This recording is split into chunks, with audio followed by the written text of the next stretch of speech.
Take your loss, take your trust. That's me. That's so sick. I'm a fraud, call me a liar. A true psycho. Woo. I'm a fraud, call me a liar. A true psychopath, don't love me. When you're lost, take your trust. Yeah, that's me. Oh, that's me, that's me, that's me. Yes, I'm a fraud. Call me a liar. A true psychopath.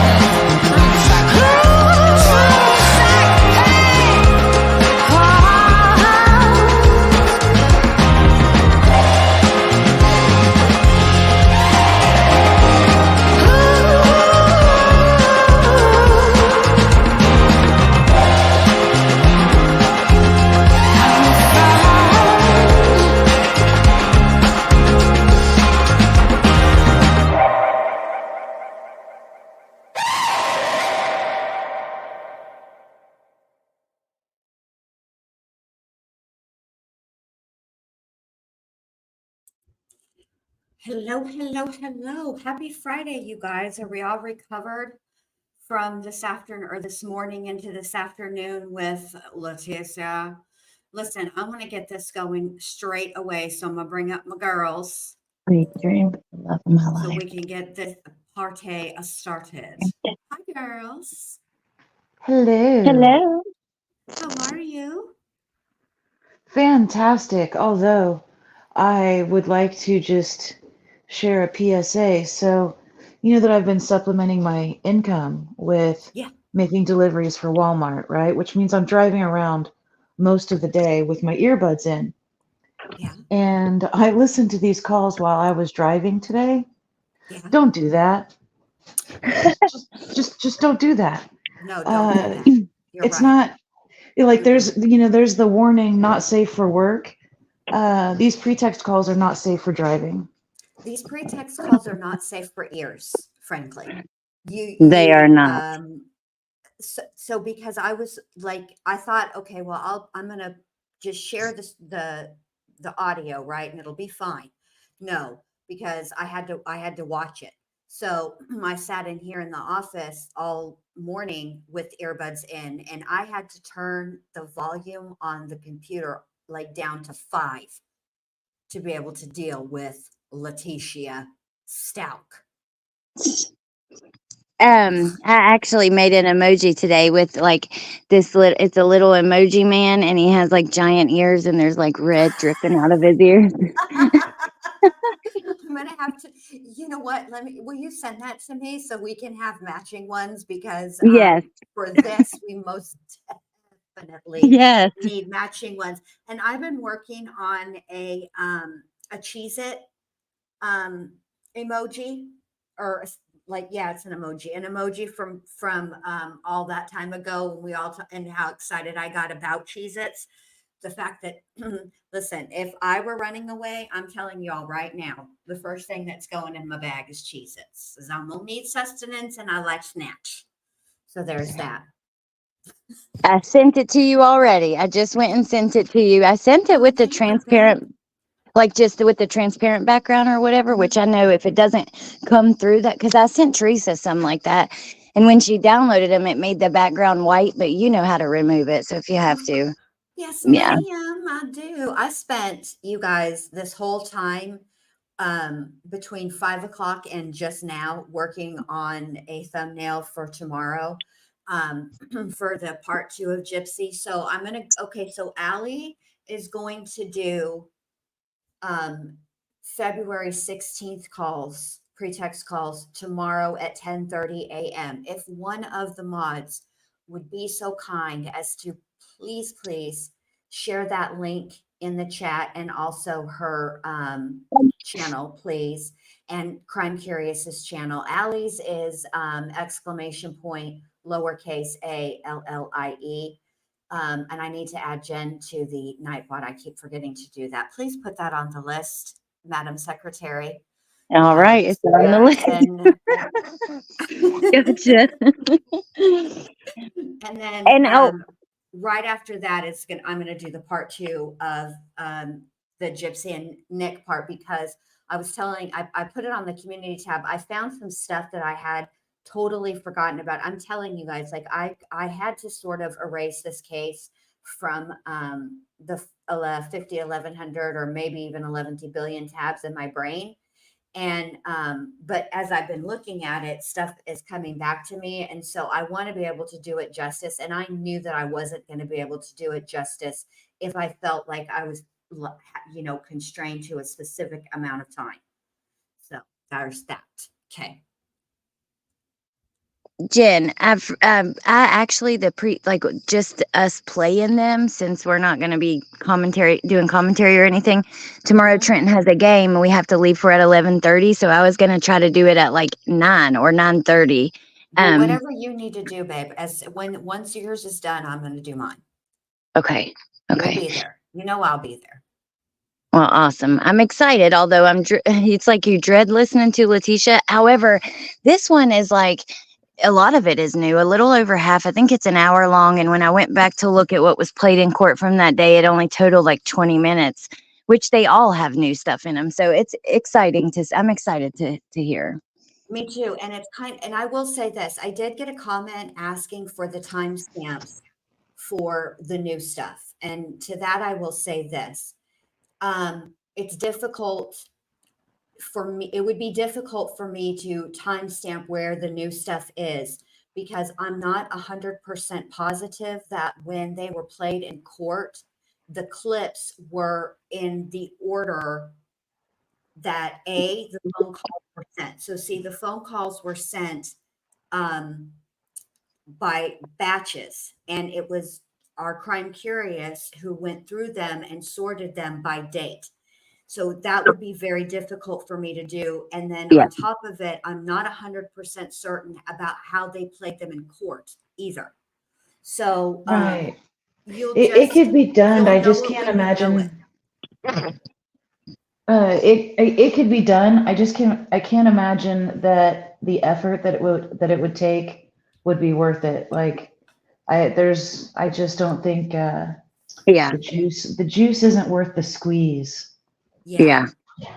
I mean, it's not that I'm, being lazy or anything like that. You guys all know that we, all three of us, work our tails off on these, everything we bring you. Nothing, I have never seen anything brought to you from these girls. And I can tell you myself, because I know me and I'm familiar with my brand and I'm honest about me and my shortcomings. But when it comes to bringing you guys content, we don't half-ass it ever. Yeah. So, Yeah.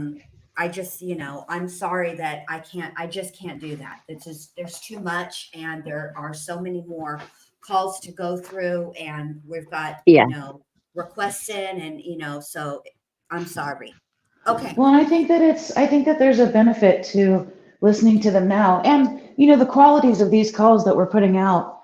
It's definitely a higher quality than what was played in court and then through WebEx. Yeah. And if we didn't play Yes. them in context, like in the order that we have them, I feel like that would actually add to the confusion. And that's the opposite of what we actually want to do. So Yes. I feel like it's just better that we re-listen to them in order in their entirety.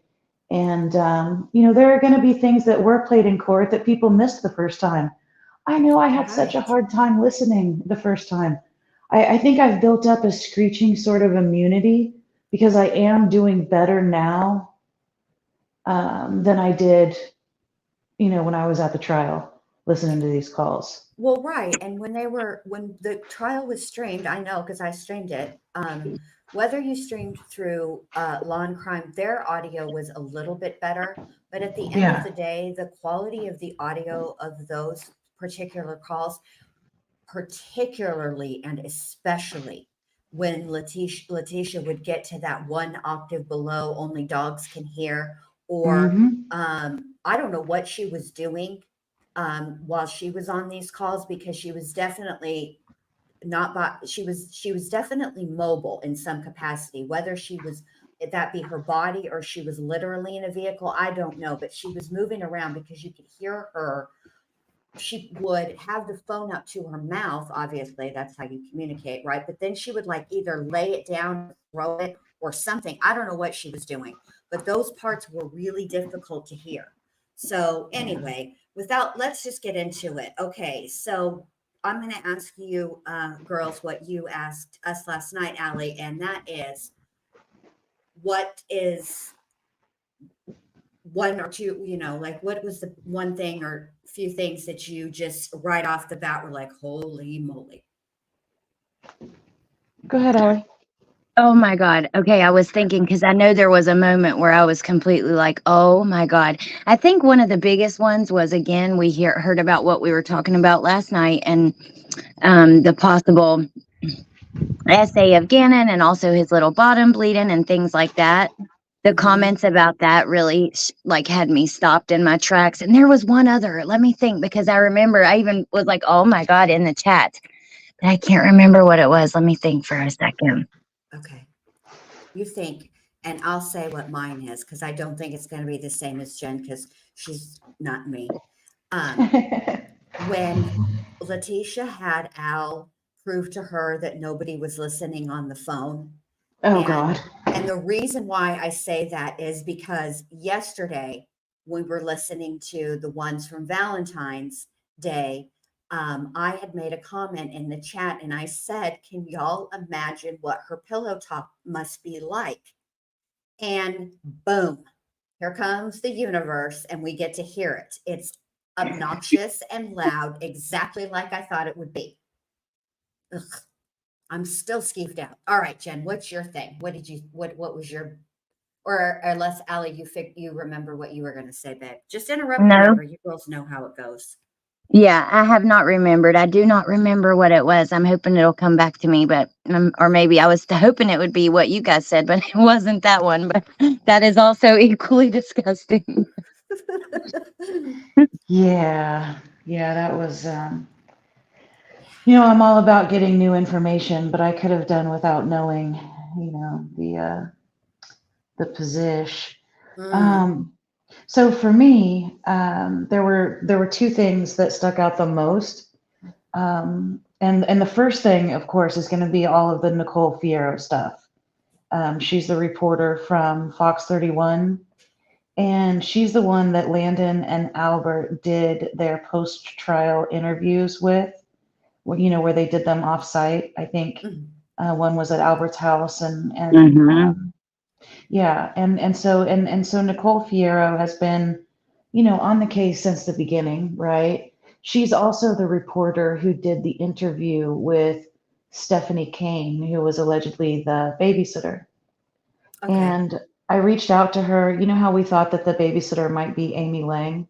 Mm-hmm. Turns out it really is two separate people, and they did vet the information. And I just can't get over how much Stephanie sounded exactly like Amy Lang. Mm-hmm. I, She I did. mean, it was astonishing. But it turns out she really was a separate person. So so anyway, so that was also Nicole Fierro. And what happened is, okay, Leticia tells Albert about Quincy Brown for the first time on February 14th, which we heard yesterday. That's the first time Quincy's name gets used. And we find out that Quincy is actually Eduardo, and there's version 1 and version 2. So then today, and of course, she did it on a wiretapped phone call. So, it's not like the FBI didn't know immediately. Of course they did. Right. And, I'm sure Albert had a conversation, with them about that. But Leticia was supposed to give that information to the FBI. And of course she didn't. There was a big story about, at first it was that she was trying to get a hold of Bethel and she couldn't get a hold of Bethel, which, we know is not true.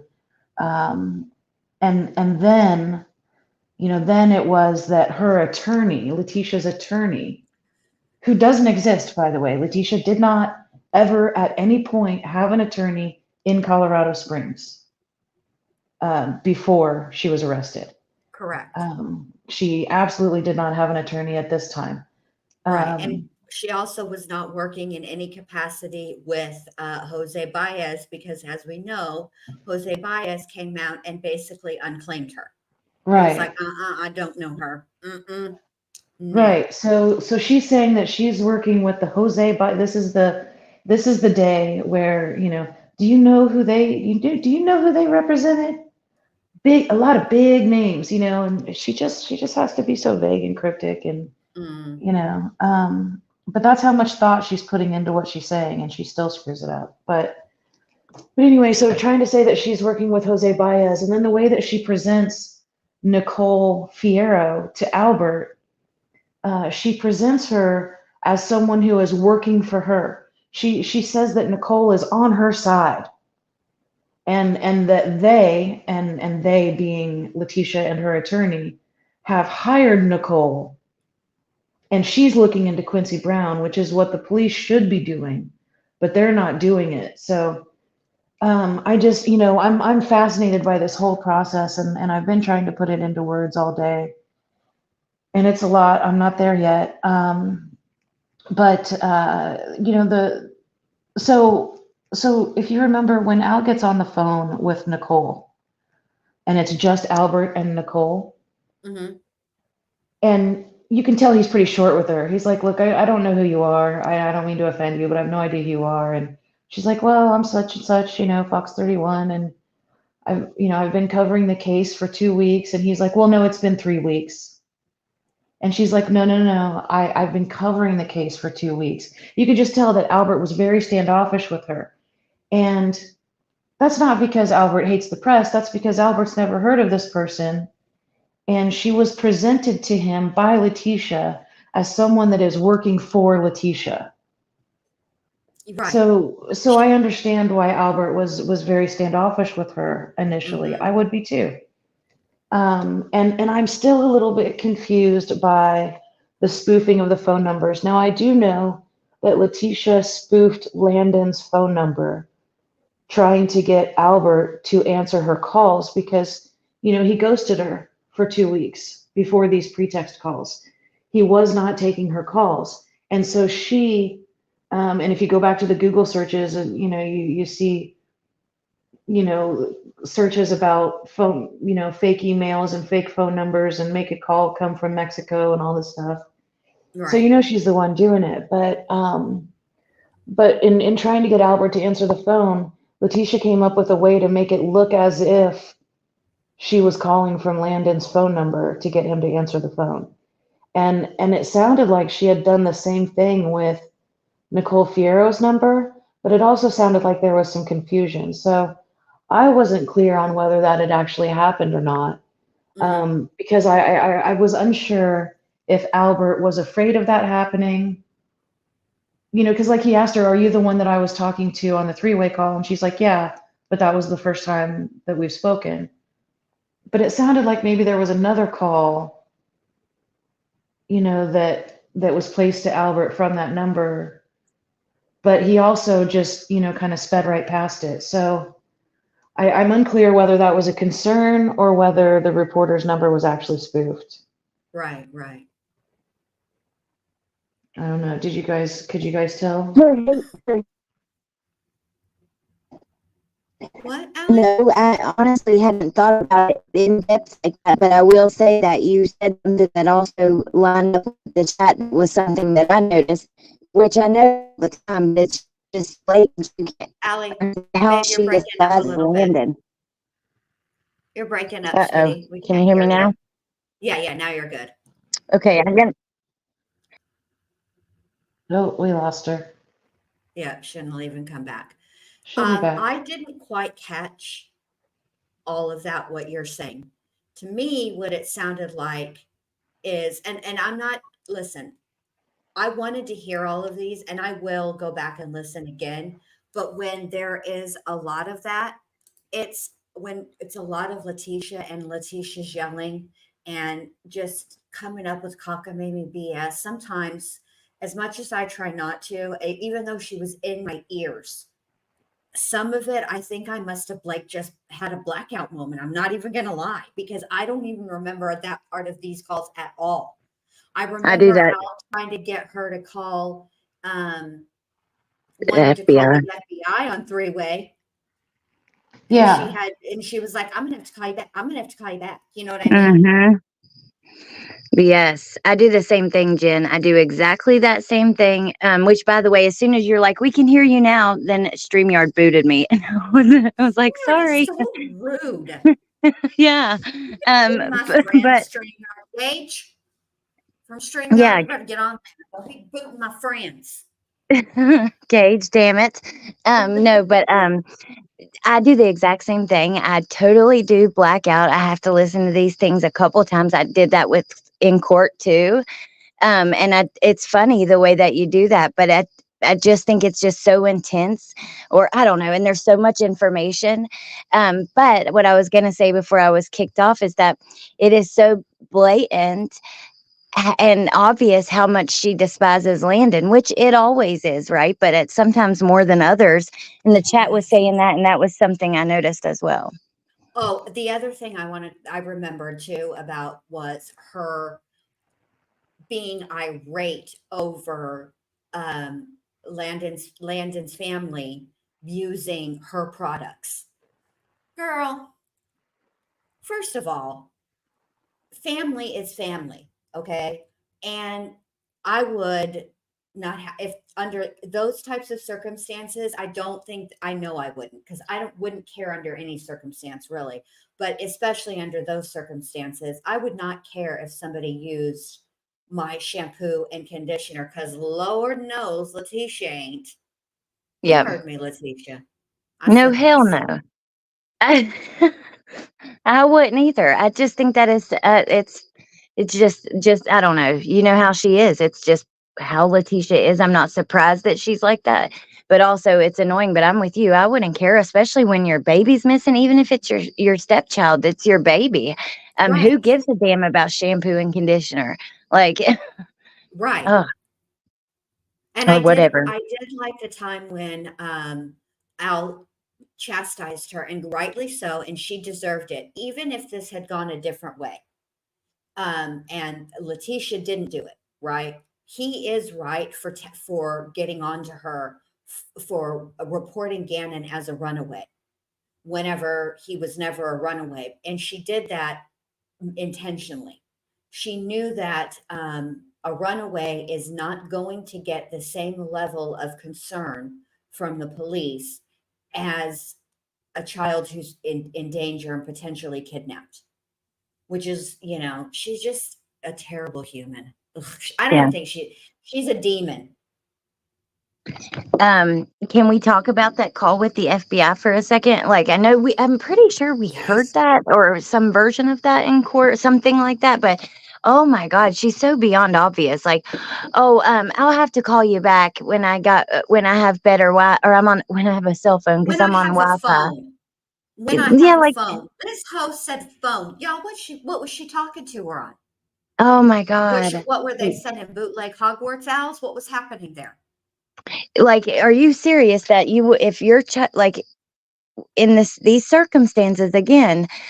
Looking at it and like it's just so obvious that she was part of it. I mean, I don't know what she was thinking, how she ever thought that people wouldn't think that, because it's usually like I would expect parents would be willing to do anything and everything, talk to whoever, go wherever, whatever you need me to do, whatever information you need, I'm here. But no, not Yeah, with her. especially if your chief complaint is that you've been trying to get a hold of the FBI, but nobody will talk to me. They treat I criminal, Yeah. you know?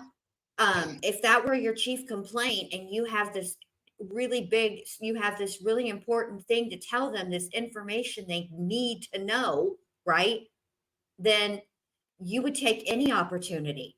I'm telling y'all right now, it, if you ever call a government entity, i.e. the IRS, and it does not matter what time of the year you call them, you're on hold for your whole entire lifetime. Like my granddaughter was born, went all the way through high school and graduated college, and I was still on hold with the IRS one time. Do you think there is? I don't care if somebody walked in with something you can't get here in Florida, which is Jack in the Box. I don't care if somebody brought me an ultimate cheeseburger. That ultimate cheeseburger would have to wait if I finally got through. They took me off the hold. You know what I mean? And this is not even that. This is way more serious than what I'm even talking about. She wants to get to the FBI, and here's her opportunity, and she's like, "I'm gonna have to call y'all back when I get to a phone." You were on Yeah. the phone. What you mean, lady? Right. And then the Uh, very next call, Albert's like, "So did you talk to her?" And then she's like, "Oh, my attorney told me absolutely not to talk to the FBI."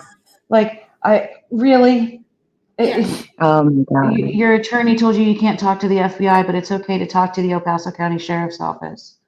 right, Right. But you can't get a right, hold of anybody at the sheriff's office.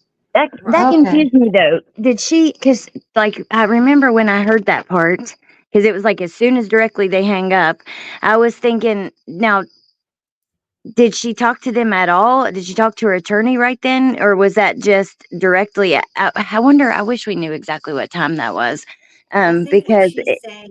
Oh, go ahead, Allie. Sorry. no, go ahead, explain it because it confused me a little bit. I was This like, is what wait, I so did think you? she did. I think there is time in between each call, Mhm. specifically that call and then the last call, which we're going to talk about how that call ended. Woo! Um, but anyway, I thought, and I think what was lying about is that she was going to call them, but then her attorney told her, "Oh no, you can't be talking to the FBI." So I think that there was some time lapse because when she calls back, Albert, you can tell he's drained emotionally, like we all were. Yes. I picture like Al's emotional state. Y'all remember those don't do drugs commercials, the specifically the ones for pot, where they have the person that's just like melted into the couch essentially. Yes. Okay, that is how my Al's emotion. I feel like that's a visual representation of Al's emotional state at that time because I was feeling like that as well. And you know, Yeah. it's not my son, so Yeah. I think he was just freaking done. And so I think that there was like time in between there. And then Leticia is just, as usual, monkeying around. But let me just answer Grace to say something really quick. Look what Gracie wrote. So glad to finally catch you live. Love all you gals, but Jen Lou, you are literally hilarious and laugh out loud regularly listening to you. Well, thank you, Gracie, because y'all know I like to make people laugh. And these are tough cases. What happened again? And it was brutal and cruel. And then beyond that, the games that Leticia played with Al and Landon, because even though there was parts of the time when Landon was messaging back and forth with Leticia, and Leticia continued to play her games, and she was just cruel. And she's just a cruel human. All right. So, okay. Now, what we're going to talk about now after that. She's just the worst. Um, Can't take. oh, well, just as far as like that goes, when I wondered if she had like was trying to make it seem like she just called her attorney. But regardless, or if she called them at all, or if she had called the FBI and then the attorney was like, "No, don't do it," or I don't know. She makes your brain like hurt. Oh, I But think what actually happened was Leticia sat around and mulled over what she was going to say and give an excuse, how she was going to get out of, because she knew that Al was going to, the next time they spoke, oh he yeah, was going to ask her, "Did you talk to the FBI?" And yep, she spent the downtime coming up with an excuse as to why she couldn't talk to the FBI. She didn't call no dadgum attorney. I'll tell you that right now. Yeah. absolutely. I would just like to point out too, when she was name dropping Baez, she also name dropped People magazine because People Yes. magazine was also on her side and they were about to write a big article about how badly she's being treated, right? And these Mm. things that they are doing to her. And I would just like to point out that People magazine did write an article about the case. And they wrote it on May 9th of 2023 after she was sentenced to spend the rest of her miserable life in prison. That was the People magazine article. So congratulations, Leticia. You made it in to People magazine. But Yeah, guess you what, got your Leticia? article. They ain't on your side. They didn't think that you were treated horribly, and they were not going, and they did not write an expose blowing your horrible treatment wide open. Okay. Trash. You also mentioned how that call ended today, which I was absolutely stunned. I looked at the phone. I was like, wait, it's over? Like, huh? Yeah, that was crazy too. He had He was enough just at like, that point. He's like, fuck this. I'm done. I'll deal with you tomorrow or whenever, but I'm done. I can't with you no more, Tisha. Goodbye. But I yeah, don't I blame looked you. down and then your screen, I seen yours like, where you were playing from her channel. Like, Mhm. you know how it will turn into like 16 videos, like a tile screen. I saw that and I was like, well, damn, that's it, I Yes, guess. and I was in the outside having a smoke, and I had to put it out and run in here in my chunkalas, which are not safe shoes to run in on tile. Let me tell you, Ooh, I it's know the another life that part that wanted to really run got the to me. huh? What, Jen? Oh, I'm sorry. Another part that really got to me. Do you guys remember when she was talking about how nobody even offered her and Harley a meal? Do you know what I'm Yes, talking about? yes, She was, and then she brought up the church that she had donated money to, and she had done this and that for the church. And then she talked about how that's all right because those people are going to burn in hell. yes, I yes. was, listen, I was walking through the grocery store at that point, and I can't imagine the look that was on my face. I just don't even, I don't know. I don't know. Talking There's about no how the words people for at the that. church are going to burn in hell because they're not helping her. Wow, Leticia. Okay, you keep preaching. I Mia don't B think said, I'm Mia. tired of this. And then people are saying bye. I don't think Mia's saying bye. I think, I hope, I think Mia is quoting Al. That's how Al ended his phone call today, the last phone call with Leticia from February 15th. He said, I'm tired of the shit. Bye-bye. Which, listen, Al was just saying what we were all thinking. We were all tired of this shit. Goodbye. Right. Oh And my in that God. last call, isn't that the one where she's like, why are you so tired? And he's like, oh, because my Yes. son's missing. Yes. Because you're exhausting, Leticia. Sheesh. Yeah, why Is are it you so tired? you? When she said that, I'm like, are you serious? Like, aren't you tired? Aren't you exhausted? No, because you seem like you're like gapped out on something that's keeping you energized. Because after weeks of this shit, and hell, she's had to move her whole life across country and all the things. Aren't you tired? I mean, I that was just like that blew me away when she said that. She constantly does that. I don't know how. She constantly surprises me, floors me, drops my jaw, but it's over and over. Right. And it's not like Albert is the only person she's manipulating that day. Yeah. She's doing stuff on Facebook, and she's doing stuff, with her family and friends in South Carolina. And I mean, I had to look up, when that 2 hour window with Nicole Mobley was, because I was thinking that might have been on this day. But that was actually on the 19th. So we'll have to remember when we listen to the pretext calls from the 19th that, and put that in context with that was a day she was also trying to get Nicole to lie to Albert, because having that context, I think, is going to make those calls from the 19th.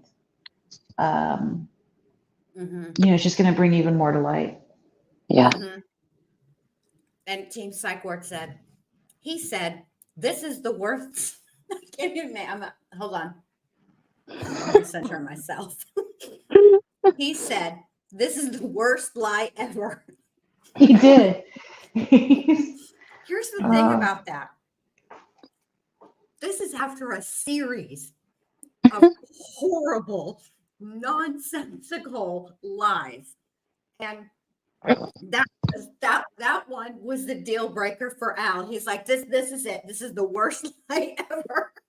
He's like, you've told me Mhm. 20 lies, but this one is the dumbest one of all. You know what I mean? Like, you are an idiot. I'm over this. But you know what? Like, okay, so there are moments, because as closely as we've looked at everything, and we're going to keep looking at the things we haven't seen yet, which I love to do with you guys. But, there are moments throughout this process where I've really disliked Al, or really disliked his choices, maybe rather, instead of him, and really questioned, like when we saw the medical records of him, saying to the doctor, I'm trying to protect him, and just knowing that he also had a feeling that something was off before. I think that that can be really hard to swallow. But at the end of the day, even Landon, even when she sat there and knew Leticia was involved, she did not even dream that Leticia was capable of what she did. And I have Right. to say, like, hearing these calls, it kind of knocks me back a little bit off of that. And it makes me sympathize with Al again, because God Almighty, I cannot imagine. I mean, your baby's missing, and you know that this person that you brought around, like you brought into their lives, is responsible, and you have to sit here and keep placating, or keep, dealing with them like this, and doing the mental gymnastics and all the bullshit, and just to try to find your son. And God, it hurts my heart. I cannot imagine. I can't, because think about it. Her lies are so absolutely ridiculous. It's such a slap in the face. She's murdered his baby. And then she Yeah. has the nerve to sit there and say the most ridiculous shit. It's like, oh, I don't know. I feel for Al. It makes me not hate him as much. And yeah, it Can I just tell makes y'all me, something? or not hate him. You know what I mean? I I hate know not, what you mean. you I know guys what know you I'm mean. mixing up Al and Leticia, but it makes me not be angry at him, and it makes me just hate her even more. There Okay. you go. Yeah. Okay, I have a little secret confession. And somebody in the chat said something, and it reminded me of this when I was okay. So when Leticia was testing Al, and she said, "Well, tell me what my favorite position is," and he says, "You like all of them," and she said whatever she said, and he said, um, um, From you behind. like it from behind." I secretly, to my shame, wish that he had said, and so does Landon, just to fuck with her. Because at that point, she deserved it. I'm telling Yeah. you right now, if it had been me, I don't know that I could have after all of the Quincy, Eduardo, Uncle Matt, all the things, all of that. And this was the next day after all of that. I don't know that I could have restrained my tongue from being petty in that moment, because I Yeah. do have, I mean, you guys are familiar with my brand. I got a slick mouth, okay, and a sharp tongue. And I'm telling you, I probably would have said something like that back. I really would have. I know myself, even though it would not be productive. Um, yeah, yeah, I would have. I Um, would have been like, yeah. Mhm. Also, Raul reminds me of a point where they're talking about the carpet, and Al mentions, that blood not Yes. being there. Oh my God. Yes, And let's just, talk about that. Let's talk about that. So, if you're not looking at chat, Jen Raoul says, when Al asked her about the puddle of blood under the carpet and it wasn't there before we moved in, of course she tried to say it was there when they moved in. Oh Lord, she's insufferable. Ooh, yes, she mm, is very insufferable. Right. And The problem is they were the first people to ever live in that house. No one else listen, had lived in don't it. don't let those kinds of details sway you, Right, right, Jen. I mean, come on. right. It's against the Constitution, y'all. They let Al walk into what they consider to be a crime scene. I'd like yeah. to Oh my know what God. amendment to the Constitution that is, That Leticia. that's against the Constitution. Oh my Girl, God. bye. Almighty. There's Well, first no, of all, that's not in the Constitution, y'all. I promise. and they didn't know it was a crime scene at first, because you altered it. You know what I mean? And tried to conceal it. and Yes. lied and said that he went to a friend's house and all the things. They had to work and, oh my God, the beginning of the investigation was just a disaster because of that, Right. and Al's right about that. And I will say this, when we got those case reports, okay, in those case reports are not exactly what they would, I don't know how to explain it. They do talk about the search warrants that they obtained, okay? And what I noticed going through those, because remember you and I, Jen, were talking about, and I know Allie was with us too, but this I know was a conversation we were having about how many search warrants were Yeah. requested and subsequently granted. Well, when I was going through the stuff, I noticed that a lot of the times there are, it's almost like duplicates of some of the search warrants, but they left out a detail or a detail is incorrect, and so they go back and amend them.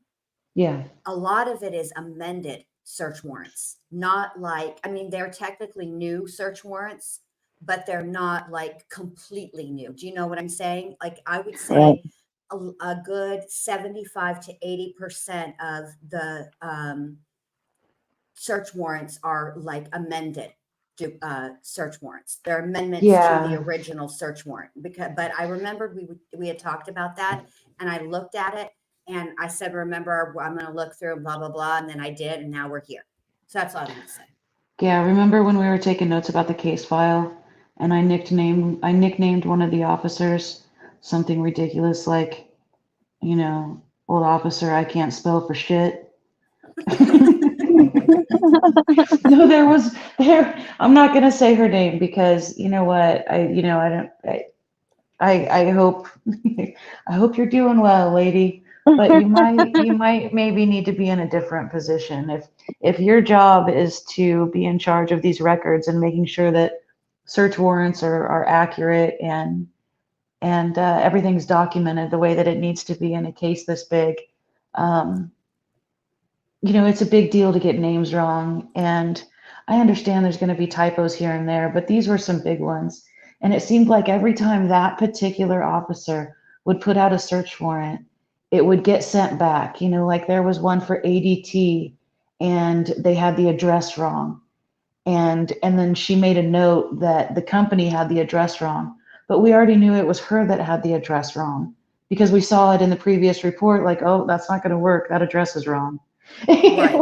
Yeah. I mean, I mean, look, listen, I'll say this. If they're human, mistakes were made, Yeah. there were, but that's bottom line is that is the reason why there were so many search warrants served because they had to amend. And Holly brings up a really good point. She says, oh, when she slipped and said G was cleaning his own blood, I was nauseated. How the hell do Yeah. you do that?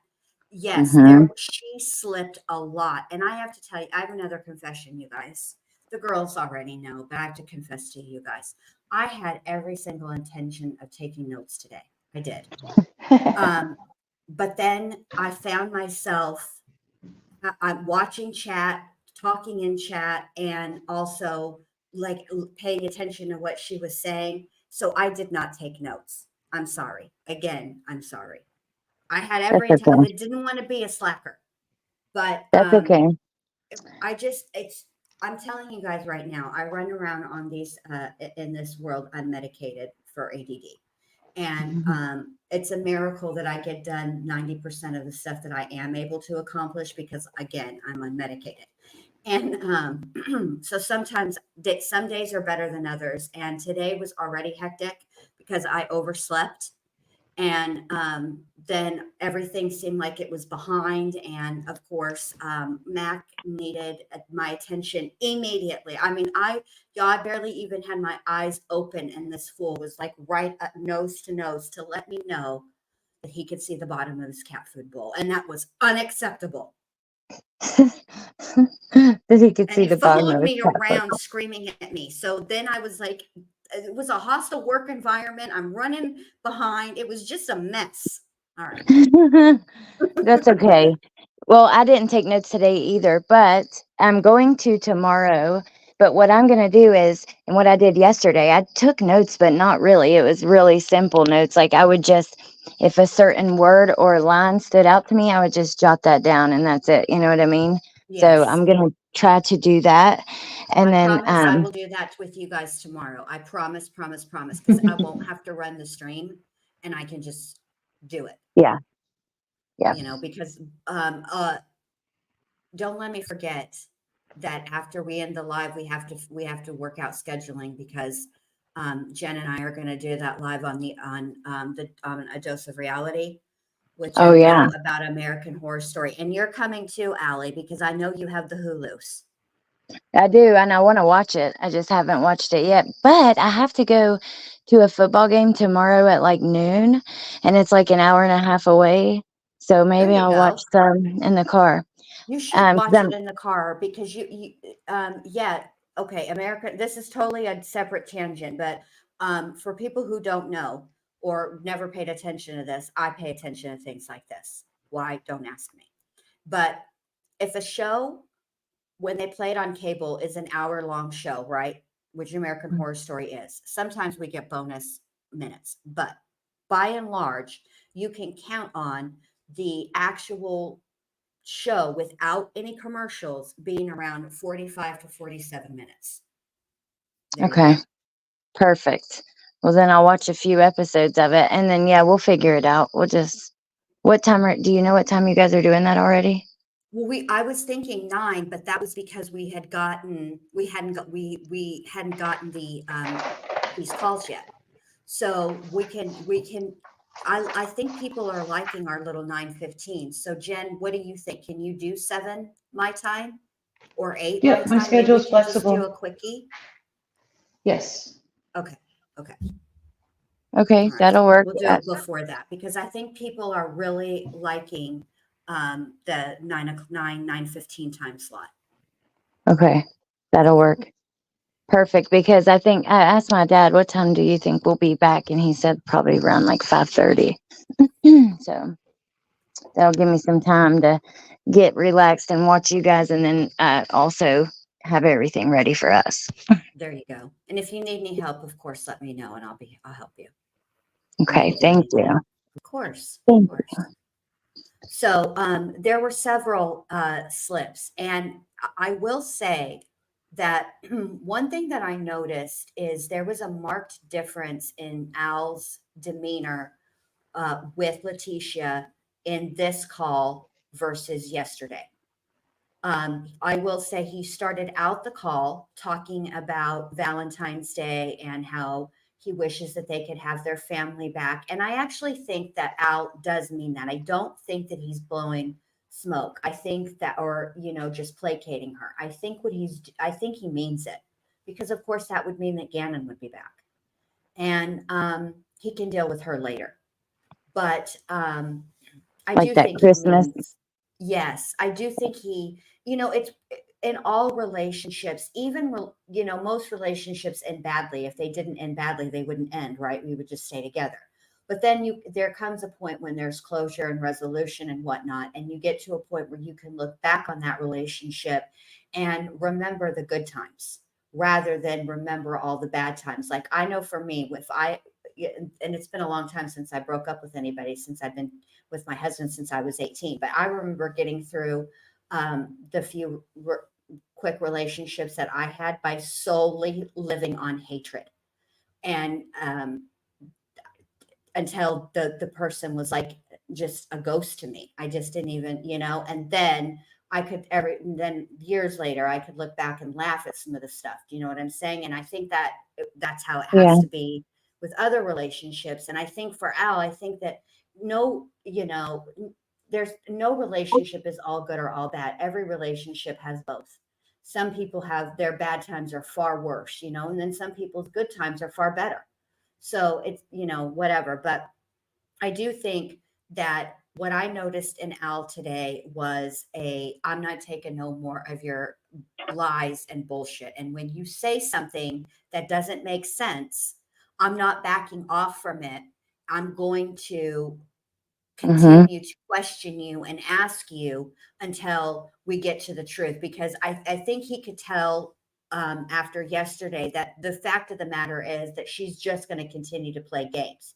But Yeah. in those games, because Al knows her, and now we're getting to know her too, she does leak out a little bit of truth. And Oh yeah. so I think that that's why, he would keep pressing her, because a lot of times, and again, I said this yesterday too, when she is in a heightened emotional state, which it doesn't matter which end she's on, whether she's or where she's like irate or she's, crying to the depths of her soul, when when she's on those two ends of the spectrum, she will let out a little bit of truth. And it's hmm actually weird because it's in a form of her trying to manipulate.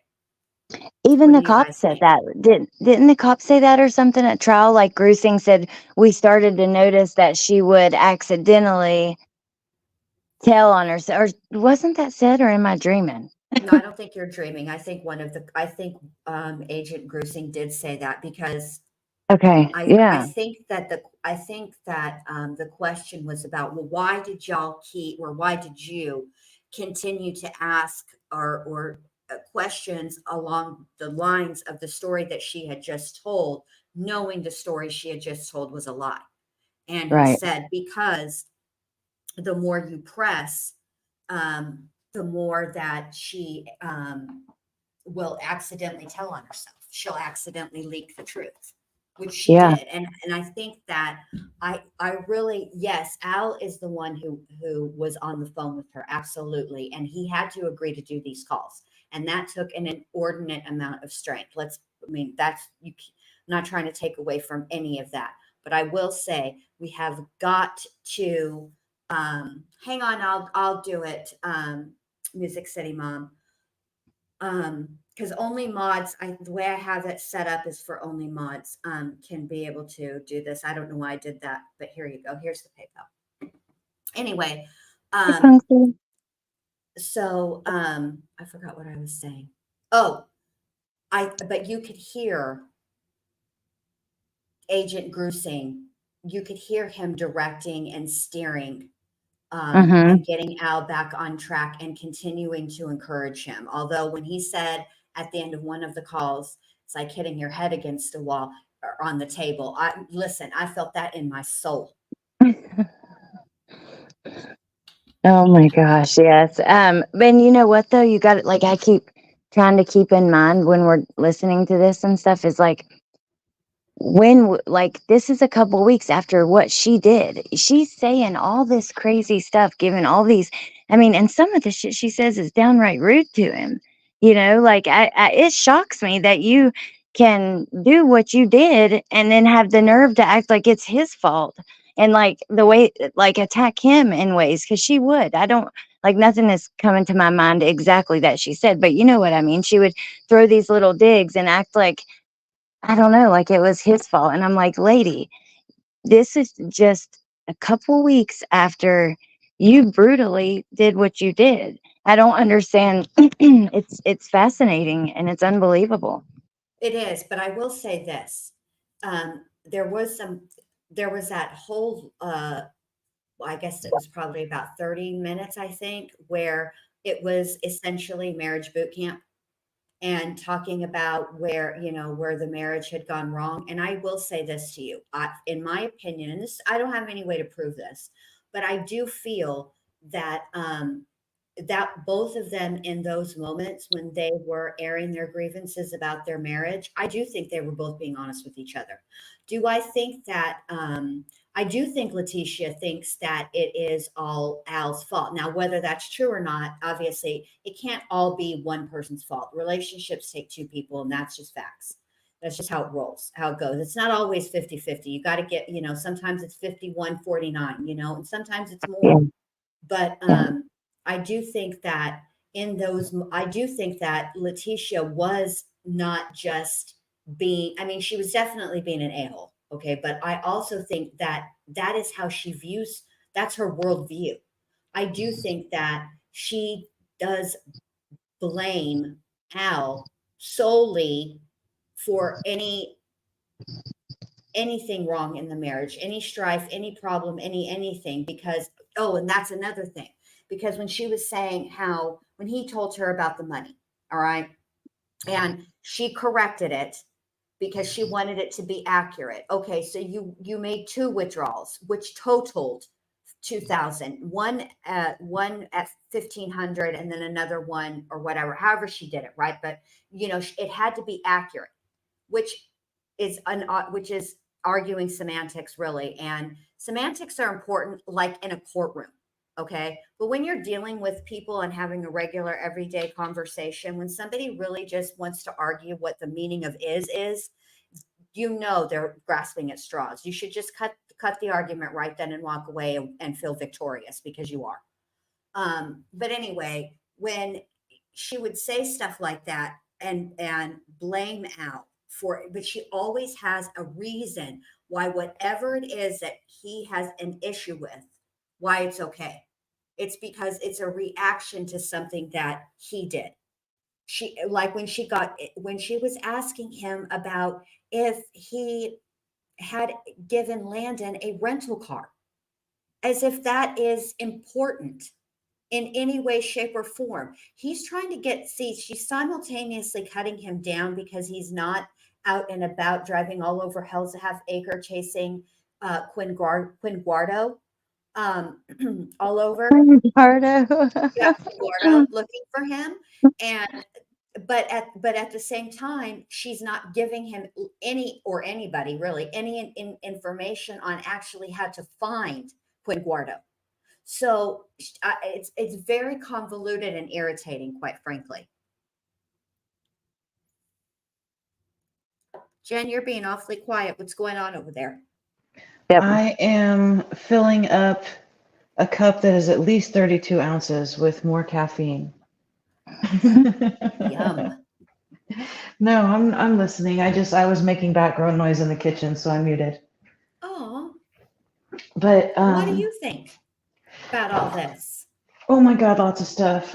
So I wanted to know, did you guys pick up on another thing that I noticed when do you remember when she asked him, so did you kick me off of the TRICARE? And Yes. and you guys know what TRICARE is, right? Yes. It's the health insurance for the military, and it's like forever and ever, amen. Yes. Did you kick me off of the TRICARE? And I can't remember where it got said, but I think that it was a little bit later, because they did a lot of bouncing, and they would go back to a subject and pick back up. And I'm sure that happens a lot. I do the same thing, so it wasn't too hard for me to follow it. But at one point, Albert says something like, she was talking about something else, and she said, I even talked to your chaplain. And he was like, oh yeah, is that when you told him that I was abandoning you? Do you know what I'm talking about? Yes. Yeah. I know what you're talking about. Hey, real quick, you guys, I love you all, but I gotta have a smoke. I'll be right back. Okay. I mean, I'm listening on my phone, so I'll be in the chat, but give me 5 minutes. I just need 5 minutes. Okay. Okay. So anyway, she had initially asked Albert if he kicked her off of the TRICARE, and he stopped himself. But he said, no, I didn't do that. He stopped himself because he said, that can only happen when, and it's either when somebody dies, or it might have been divorce, or, whatever. But he stopped himself, and he was trying to stay on track. And so they did stay on track, and she didn't derail him with the TRICARE conversation, but it did come back around later. I don't remember if it was that phone call or the next one, but it came back around because she mentioned how she even talked to the chaplain. And then Albert says, oh yeah, like, when you told him that I abandoned you. Now, do you remember, Allie, in the case report, the 1,050 pages, there was a thing where the El Paso County Sheriff's Office had to reach out to Fort Carson and stop them from an investigation that they had launched? Yes. And I Yes, told we you talked that about it. Mhm. that I was thinking that the reason why, that Fort Carson, the Army base, didn't launch an investigation to find Gannon. They Mm-mm. launched an investigation because Leticia turned Albert in for cheating on his wife and abandoning his family. Yep. I remember you saying that. Oh my gosh, that's 3 weeks crazy. after his kid goes missing. So Mm-mm. then the Army launches an investigation, and the sheriff's office had to get a hold of him and say, whoa, whoa, whoa, whoa, whoa. First of all, we're investigating her for murder. Yeah. So, but they had something called, oh, what was it called? The acronym was FAP. It was the Family Advocate Program.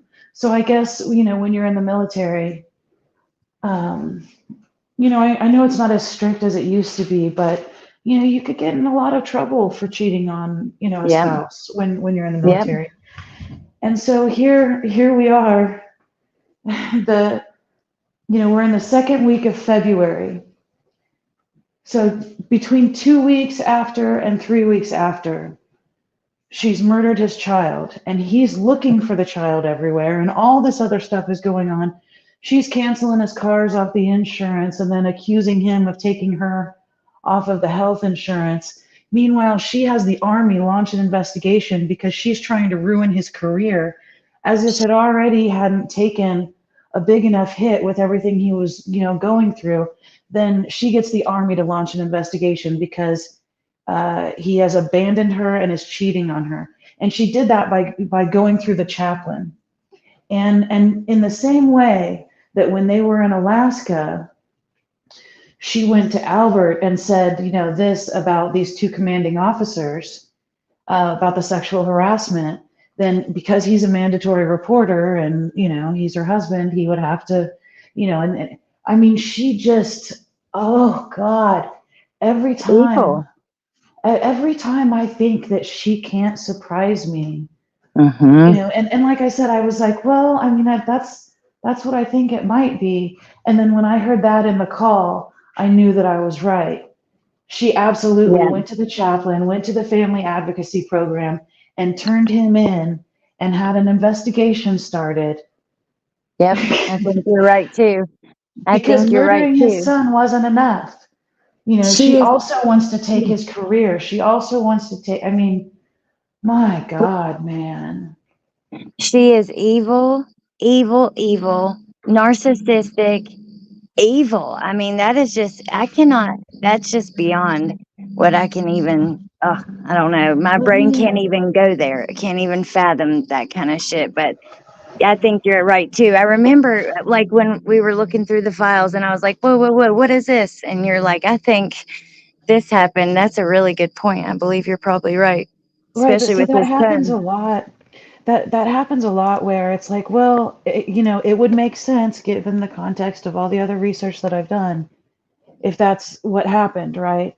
But I don't know for sure, and if I don't know for sure, I can't really say. But then, as we listen to the phone calls, or we dig through the case report, or we rewatch the trial, or whatever step that we're taking that day, I'll hear Yeah. something else that just solidifies it a little bit more. And this was one of those cases with the phone call. So I'm going to actually pull up that document really Yeah. quickly. Yeah. And what should I search for with that fancy new Um, Control F feature? oh my gosh. I bet you if you search, I can't look in my phone, but if you look in our messages, in like our group message, you could search um, Army or investigation, and our message would come right up and the document would come up where we screenshot it and put it in there. But Well, I don't remember the words in the document so I'm in exactly. the document. Let's just try Hmm. Fort Carson first. Yeah, that's a good idea. Jen has a good point. Jen says, because, dang, where did it go? Because the career is what ruined their marriage in her mind. It's a good point. Yeah, it is a good point. It definitely is. She hated his career. And also I think she just he wasn't taking her back. So she was like, all right, that's fine. I'm gonna make you miserable in every way I can. Yeah. And so she was saying that the reason she contacted the chaplain was because Albert wouldn't sign the piece of paper that she needed to get her ID. And she really needed to go to the doctor because, and we haven't had the pregnancy conversations yet, but they're coming, which is why she has to go to the doctor so bad. And, but she can't get on post without an ID to go to the doctor. And he's like, then just go off post and we'll pay for it. Just, it's not what it's important, but it was just kind of one of those sideways conversations. One of those, Leticia's got to make it about her again, and me, and I. Okay. Yes, ma'am. So, you can use, you can either search our conversation, the group chat we have, or if you want to just go to the documents. Found it. You found it? Found it. Okay, good. It was the 16th out of 16 times that Fort Carson was mentioned. Oh, in the wow. 1,000 pages. Okay, it's real short, so I'm just going to read it. Okay. So this is from Bethel, and the date that it occurred was February 18th. And what occurred was her conversation with Fort Carson. But this was written up on March 23rd. So if these calls are from February 15th, and and then that gives them a couple of days to launch their investigation and start reaching out to people, get their stuff together, and then they start asking questions, like pulling Albert in and talking to him about it, stuff like that. So, so on Tuesday, February 18th, 2020, I, Detective J. Bethel of the El Paso County Sheriff's Office Investigations Division, assisted with an investigation of a missing child which occurred at 6627 Mandan Drive in unincorporated El Paso County. At approximately 11 a.m., FBI victims advocate Alicia notified me the Family Advocacy Program with Fort Carson was conducting an investigation into the case. I was told Miss Gigi Harris was the point of contact for the case, and her phone number was blank blank redacted. I attempted to contact Mrs. Harris but was unable to reach her. I left a voicemail for her to call me back. On Thursday, February 20th, at approximately 10 a.m., I contacted Mrs. Harris. She referred me to Miss Danielle Max. Miss Max is assigned to investigate the case through the Family Advocacy Program. I informed Mrs. Max the El Paso County Sheriff's Office was conducting an investigation and asked her to refrain from contacting family members and friends. She agreed. I will continue to document investigative efforts in additional supplements. See, so it was just this tiny little nugget. And I'm like, wait a minute, why was Fort Carson investigating? Because I also remembered her threatening at some point to turn him in for cheating. And I think, I remember where it was. It was in the text messages. The text messages that she was sending to him, the rapid fire text messages, she threatened to turn him in to the army. Or no, didn't she say like Washington, D.C. or something like that? Probably. It's like she was going to turn him into I don't remember. for cheating. Literally, that's the highest commanding officer is the President of the United States. So he or she outranks everybody.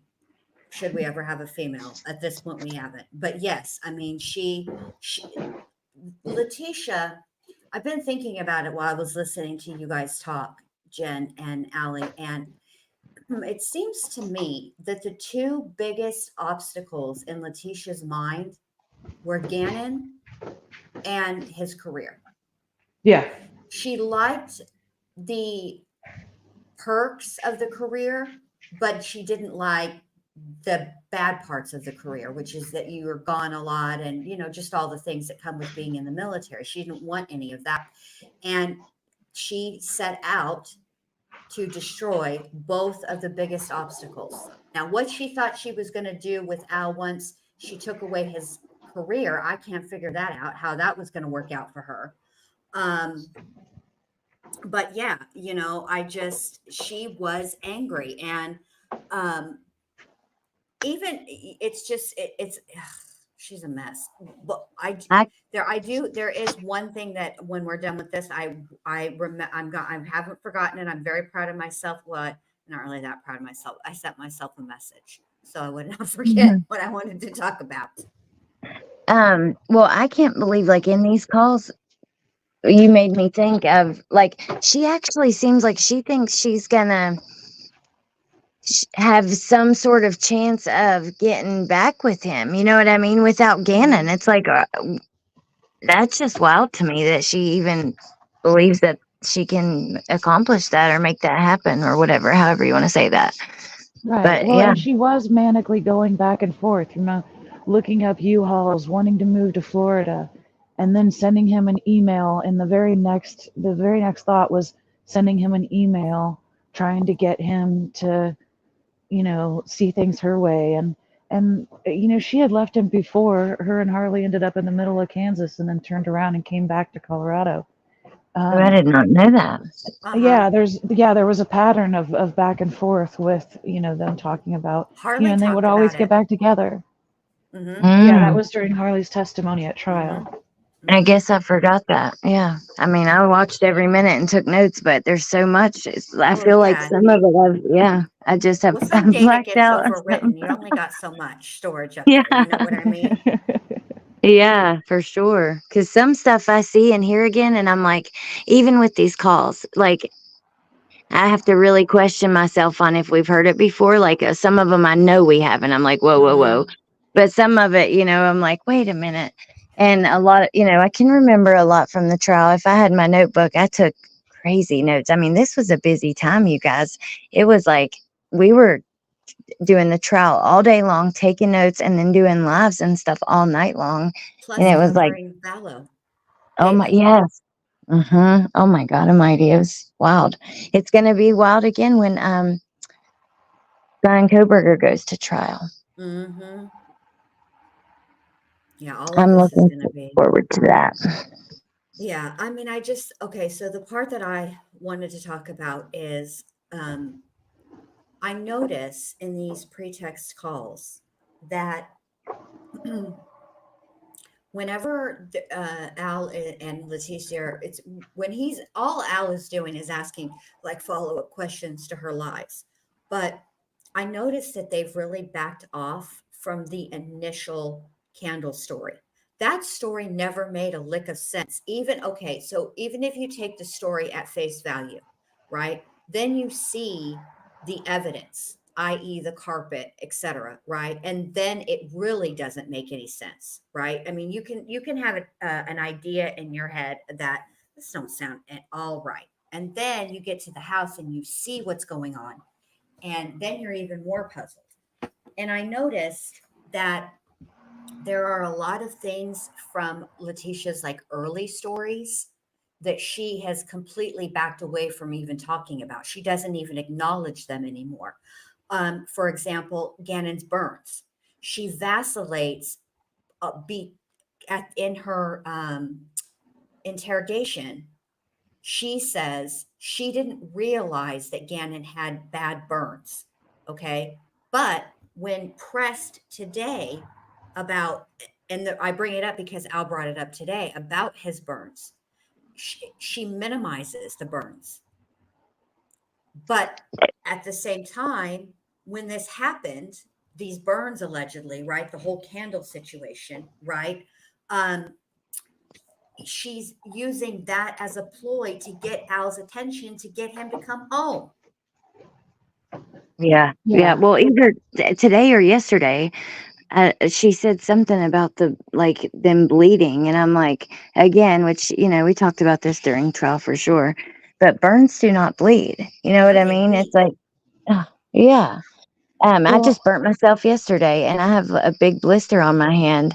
But yeah, I've never seen a burn that bleeds, but apparently, Gannon, and apparently their blood was mixed together too. Right. And yeah, January, Adrian, January, right? yeah, I always thought that the reason why she always started I always thought that the reason she always started her bullshit stories with Sunday instead of Monday, the day he went missing, is because just like with that candle video, Mm-hmm. she believed the candle video would show something positive about her and negative about Gannon. That video was to prove that Gannon did it. Right. Are you sure you didn't do it on purpose? Yeah. Okay, that the purpose was to prove that Gannon did it. And Oh, then the God. purpose of the story, starting out the story to everybody, to Bethel, to Facebook, to the new, to whatever. The purpose of starting out the story with Sunday is because in Leticia's mind, she's the hero of that story. She saved Gannon from that fire because nobody else knows that's not true and that's not what really happened. Because Leticia's telling that story that way, she expects people to take it the way it's meant to be taken. And the way it's meant to be taken is that she is a hero. So if she starts the story on Sunday where she is a hero, then she can get into, the bad things that happened, the next day and whatever. I mean, I don't know that to be fact. It's just, that's just Right. what I think. Right. No, I just think it's so, nothing about Sunday or Monday makes any sense at all. I mean, she says she does make a mention of the neighbor's security footage, right? And how that's essentially going to exonerate her, right? But then when Al confronts her with what's actually on that footage, and we see Gannon, and Gannon is not, okay, there is a difference between somebody who is limping because they've hurt their foot and staggering, which is what Gannon was doing. Right. And when she's confronted with the evidence, once again, she then minimizes what actually happened and says, which I found to be a very telling. He wasn't in any pain. If he'd have been in pain, I would have given him medication, knowing now what we know, which was that she did give him medication. She gave him hydrocodone. He had hydrocodone in his system. Right. Yeah. And she said that he was tired because he was up all night, but we know for a fact he wasn't up all night because he was taken down into the basement by Lena and Leticia. And then when Harley Correct. came home, Harley and Leticia went downstairs and said goodnight to him, but he did not respond as far as Harley can remember because he was crashed out, Right. sleeping hard in the cold. With the And windows open. right, so not only did he sleep all night, he slept damn near in a coma all night because she had drugged him, in my opinion, that Oh, my night. God. Poor Right. baby. And Yes. so if he's sluggish on the way to the truck, it's not because he was tired, because he was up all night. He wasn't up all night. You drugged him. He was sluggish because you drugged him. He was tired because he was full of hydrocodone. Yeah. And he's a baby and he wasn't used to that. You know what I mean? I cannot imagine if one of my kids took something like that. I mean, Bentley's still at the point where like Benadryl and ibuprofen make him sleepy because he rarely ever takes it. So when he's sick and he takes it, he goes to sleep on it. Like, I don't know. Oh, she's evil. But you're exactly right. I remember when the neighbor came out before we knew anything and said that he appeared to be sluggish or as if he had been drugged or something like that. Something wasn't right, and I remember that then.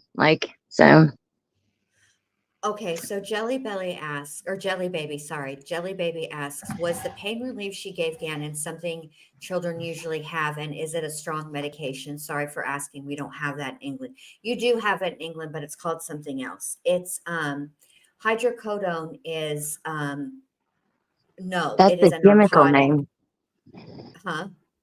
That's the chemical Norco, name. They yeah, should have that there. you guys But do have it. It's called something. It's something. Yeah, but they call it. It's a different brand name over there. I forget what right, it but is. It's but it's an hydrocodone opioid. is, yeah, they probably do have a brand that's popular there, but Hmm. hydrocodone isn't a brand. You know what I mean? That's No, just what it is. Norco is the brand Right. is the brand name. Hydrocodone is the generic. Vicodin, Norco, any of Watson, that there's all stuff. kinds. Oh yeah. So It was not something. It wasn't even prescribed to him. It wasn't even prescribed to Leticia. It was Al's medication that he There's, had yeah, gotten when he cut his finger off, the tip of his finger off months and months and months before. Um, I they're wanted pretty to, if strong too. they are very strong. Yeah, they're I strong and they're remember, hard to get. They're, if you don't know what they are, like to describe to a person, they are not something that you just get prescribed for whatever. Just it, they're when you get really hurt or you have, severe pain, then especially nowadays. Yes. And Allie, was it you that said the windows asked why she had the windows open? No, I just said she did have the windows open. Oh, maybe somebody in the chat did and I just missed it. Okay, this is what I think about the windows. I think that there was obviously no fire. Okay. And it's interesting. Harley says the house smelled, but I don't recall her saying it smelled smoky. And let me tell you something. When you actually have a fire, even if you have a bonfire, okay, an outside fire, a bonfire is out of doors. So you're in the wide open, okay? And if you're sitting next to it, you will, when you come in, your clothes smell like campfire. They smell like fire. So magnify that in a confined space, which is a house. Even if you have a huge house, it still permeates. It's not going to be localized to one room. It will also, because during that point in time, she had the heater on. So as if she had this huge fire she's talking about, right?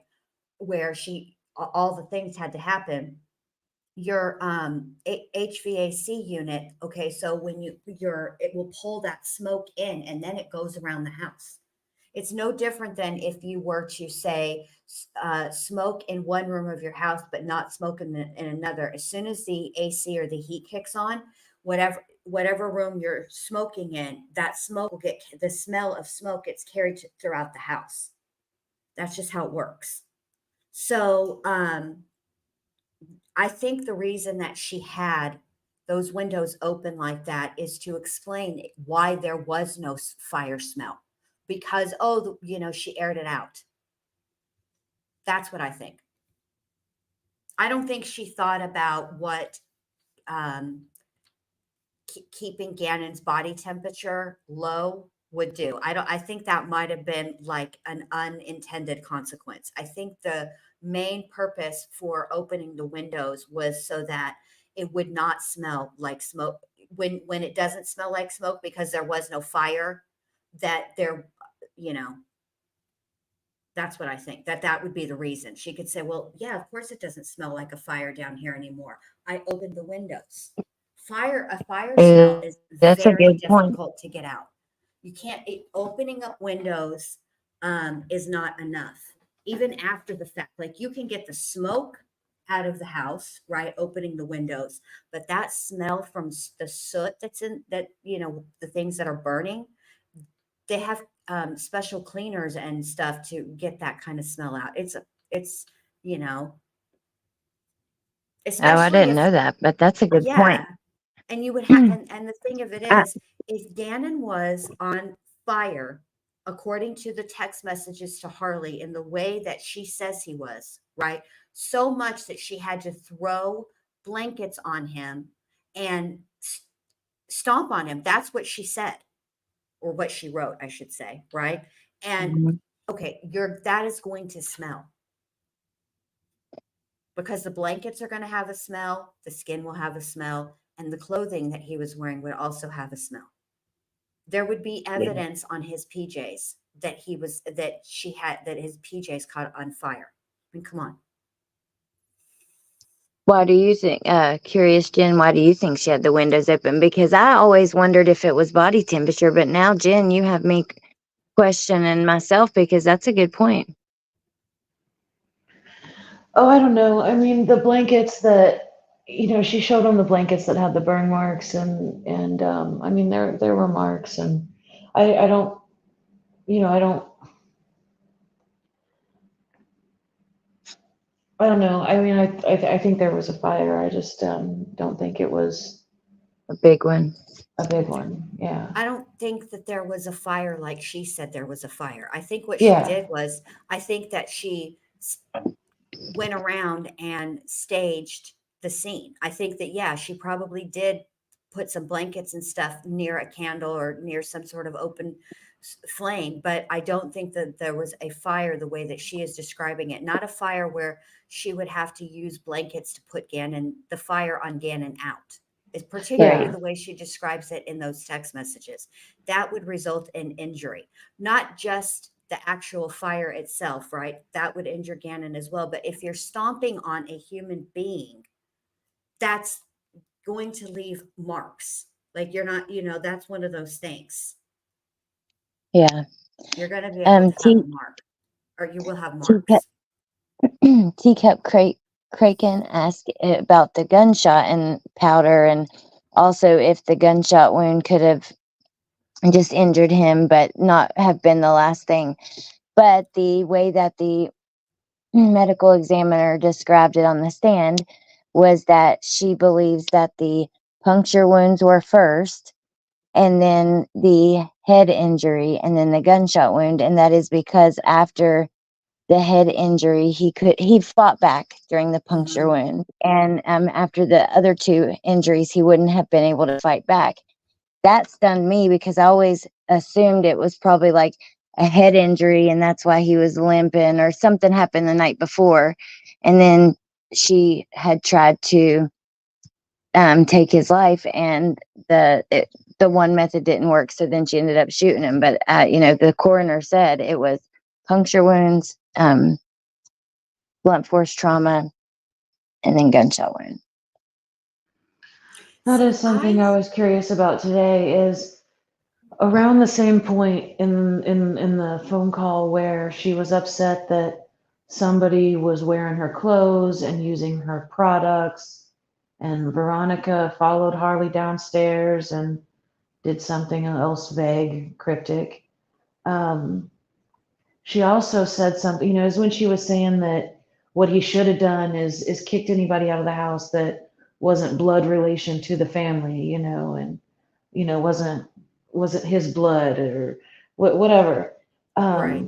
She was also very upset that Albert let Landon's brother Brandon handle the firearm, which was his black 9mm. And why was she so mad about that? I And caught then that Albert got too, very Jen. defensive. Albert got very defensive, and he was like, "No, I was always in control of those weapons," or whatever he said. Um, why was Leticia so mad that Brandon touched the guns? I mean, we know that she cleaned her DNA and stuff off of them, but why would that be a point of contention? I didn't understand that. What do you think, Because Jen? didn't Al say at some point, I believe it was on the stand, but please don't get me to lying. But didn't Al talk about he ended up taking possession of all of the firearms in that house? Yeah, he went and so that would have been the morning of Wednesday the 29th, when she was in the bedroom and she texted him. He was on the couch. He came in, and that was the first time that she told him the rape story as it related to Eduardo and the carpet repair. And Right. then he went out and got his sister and his mom out of Gannon's room, and then gathered up all of the guns and gave the guns to Brandon. And then Albert and Landon went back into the master bedroom and had Leticia retell that first Eduardo story.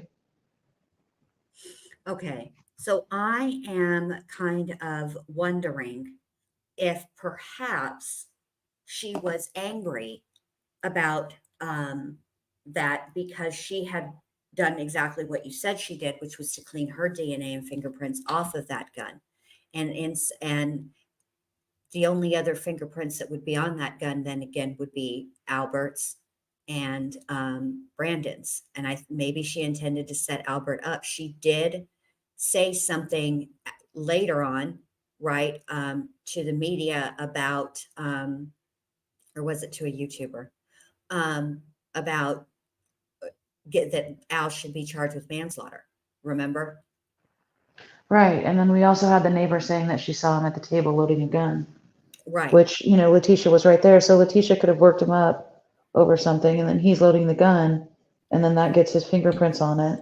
Correct. So I'm kind of wondering if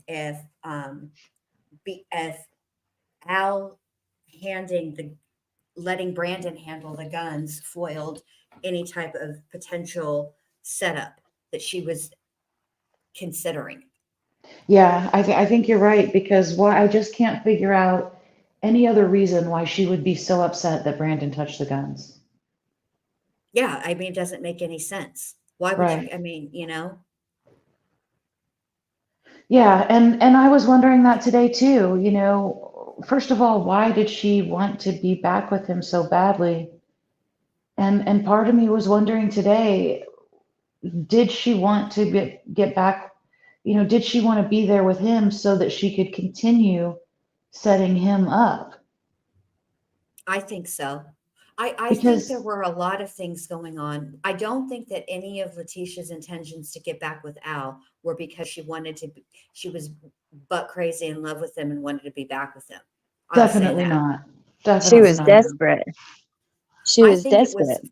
yes, and I think it was for I think it was multiple reasons why she wanted back to him with him.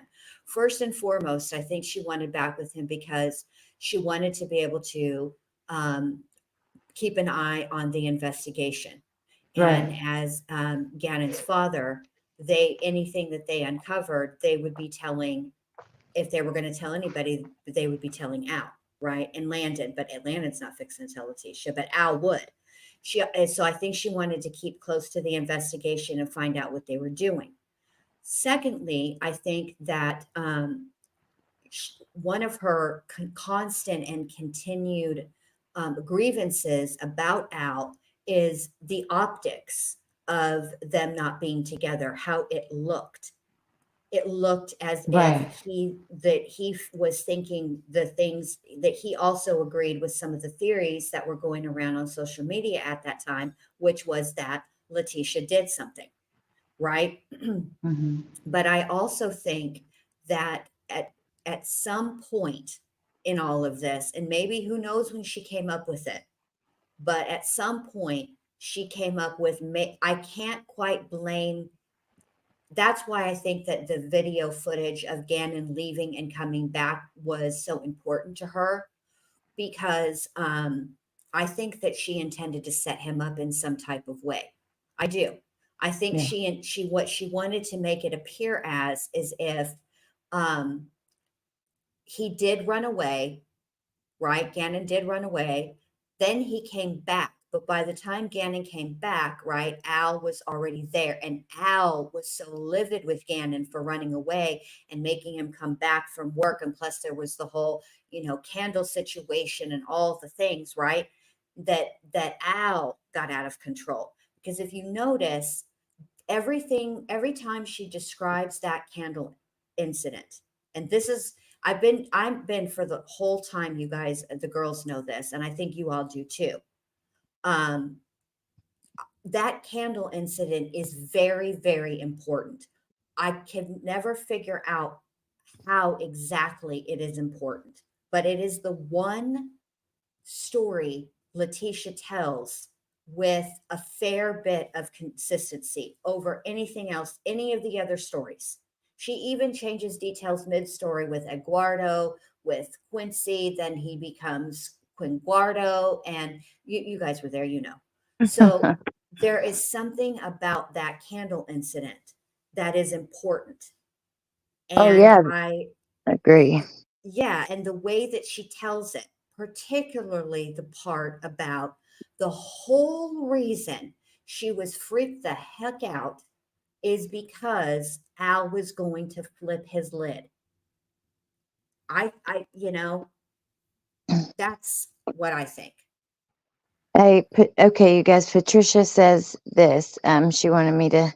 She tagged Jen, Oh, and sorry. then, Let me get there. or curious Jen, and then she tagged me. It says, "Do you think she could have drugged him to incapacitate him and tried to make a fire in his room and kill him with smoke inhalation That way she could get away with it and stay with Al. Yeah, I've always thought that. I've always thought that yeah, the stage was, the scene was set. It was staged, and the reason was, just the same as the pregnancies and the burglaries, and that's another thing. She claims that her ex-boyfriend Travis was abusive, and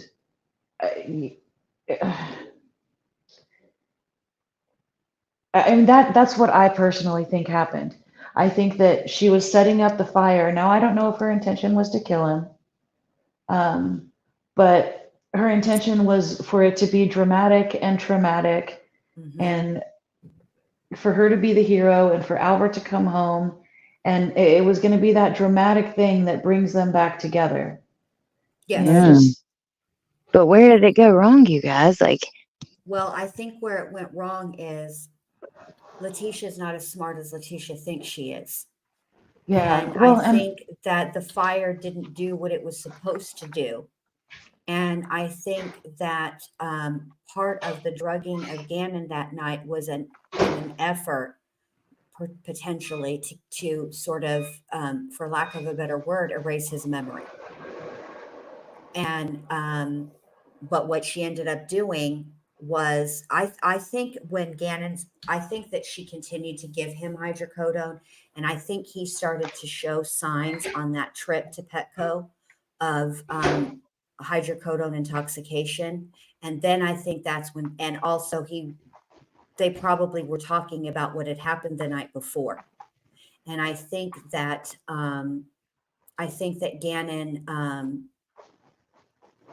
Gannon was essentially a witness to Letitia's fuckery, and she couldn't have it. yeah, because yeah, I've always see, wondered where did it, because I don't think it was also like initially her first intention was necessarily to kill him either, because of the video and all this, everything surrounding the fire, messaging Al and all the things. Al doesn't respond at all. But go ahead, Jen. What were you going to say? I didn't mean to interrupt you. oh no, you didn't. But I do think that it was to incapacitate him. I picture her giving the hydrocodone to him, so that he wouldn't. Well, first of all, so that he would pass out or go to sleep enough that she could even set it up, and put the candle under the blankets. He was on the couch, and I just picture the candle on the floor and him asleep on the couch, and her just like setting up the blankets as like a wick, Mm-hmm. that sort of goes up to the couch and to him. And if he's drugged, then it's going to be bad enough, and then, she can either come rescue him, or maybe she did want to kill him. Maybe she was just going to be, maybe she was just going to sacrifice him so that they could trauma bond, her and Albert, because at this point I don't put it past her. I just don't know for Right. sure. I just would But wonder why all the. I think that Gannon woke up and she didn't Yeah. expect him to. But Yeah. that's just my opinion, and it's worth exactly what you paid for it. So Well, I mean, yeah. it's very difficult because she lies so much, Right. and it's not just the lies. Her whole way of thinking her logic is so circular that it's very, very difficult and I would imagine for trained professionals even, to really, really, it would take some time for a trained professional to get in there and root around and figure out what Letitia's deal is. Seriously, I'm not even being Yeah. funny, because I think this whole situation with Gannon, I think there's other times when I also think that that she gave him laxatives prior to the and well, not a laxative, because Miralax isn't technically a laxative, but it kind of is. It's not a very strong one, I should say, but I do think that she overloaded him with Miralax, because she did let that slip today. She did say something to the effect of he had a bunch of Miralax, remember? And I caught that too. Yeah. And so I'm thinking that maybe also another potential situation that could have happened is that he did have the accident she says that he did. And no, the way Leticia behaves, it really wouldn't surprise me if she said to him something to the effect of, well, you did it, you clean it up. And in the interim of cleaning up, something went awry in that, and Leticia lost control. I keep coming back to the fact that she told Harley. It's one thing to tell somebody over the phone. It's another thing to tell somebody through text. A text is a paper trail. I don't care how you slice it. Even when you're not trying to leave a paper trail, it's a paper trail. So there was a reason for her to tell Harley that she had to jump on him. Yeah, And I I agree think with some of you. the stuff we're not going to know because of the things that Leticia did after the fact, like taking him all the way to, Florida and leave, what she did. Sorry, Allie, I Yeah. cut you off. I'm sorry. No, I wasn't saying nothing, but I agree with you about that with the jumping on him. I've always thought that that's such an odd thing to say. The way that I forget exactly what she said, but I remember when that text was read and being like, huh? Right.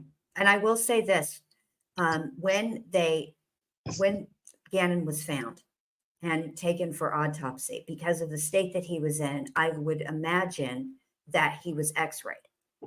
And the thing about x-rays is they not only show current injuries like that, but they also show older healed injuries. And Gannon didn't have any older healed injuries. So whatever she was doing to him, if she was ever physically abusive to him, which none of it, I'm not justifying it, or I'm not saying it's less than, or it's not a big deal. If she ever was, she wasn't so over the top abusive to him that he had old healing injuries.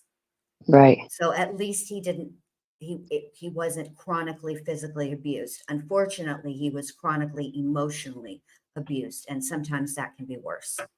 Yeah, absolutely. Well, remember, her knuckles were bloody or busted up. And I mean, that could have been from I think all she was kinds of wailing things. on that child, is what I think, because they were bloody and busted up, but you know what they weren't? There wasn't like a cut. Like I was when I was going through the stuff today for the live I was supposed to do earlier, I had to go back and look at some stuff. And Nicholas go to John when he was stabbing Dee Dee at some point. His fingers, even though he was wearing gloves, his fingers slipped and he got a pretty good sized cut on his finger. It actually probably needed stitches. And she didn't have that. Mm. That was something that was curiously missing. So it makes you wonder what she actually stabbed him with.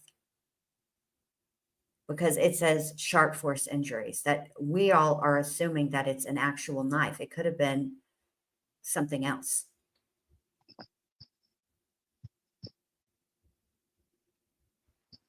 She did mention a box cutter. Well, we know that it wasn't her wit because that's not so sharp. Show not. Man, She's, yeah, something else. something else. I think I covered Absolutely. all my notes except for two. Okay. I started out, the very first call, I noticed it was rapid fire Leticia questioning Albert. It was immediately, why are you moving again? Why can't you go in the Yes. house? Who's paying for the hotel? Are you alone? And it was just rapid fire her questioning Al. And I feel like she had a bigger agenda than the FBI had in wiretapping the phone call. Yes. I And then the think, other thing I had is kind of silly, right? So Allie, do you remember in one of the comments on your video from last night, somebody pointed out that one of us might have said Valentine's Day instead of Valentine's Day, which, if any of us did it, it was definitely a mistake. And plus, I'm really tired. But anyway, so kind of the same thing. I noticed that Al kind of slipped and he was talking about Leticia's stories and he meant to say detail, only he said Yes, T-tail. Yes, I noticed T-tail. that too. T-tail. That's a And new. so, We can put that in the Urban Dictionary. You know, they let regular folks like us do submissions. We should put that one in there. A right. detail. It is Urban Dictionary worthy because instead of it being a detail, and I spell it like Tee Uh-huh. space Tale, right? Yes. Which is, the definition of a T-tail would be, I don't know, a flat out lie. But when he said T-tail instead of detail, I actually laughed out loud. We'll Me have to too. I did remember too. that one. I did too. I noticed that one too. Oh, Jacinda brings up an interesting point too, but go ahead, Allie, because I have to find the comment first. okay, I was just gonna say I do not remember anyone saying Valentine's Day, and I didn't hear y'all say that, and I don't know that I've ever said that myself. I couldn't see myself saying it, but maybe I sounded like I did, or one of us did, but I don't know. Same. I Just can gotta tell say you that. right now with 100% certainty, I would never say Valentine's Day because it's a pet peeve.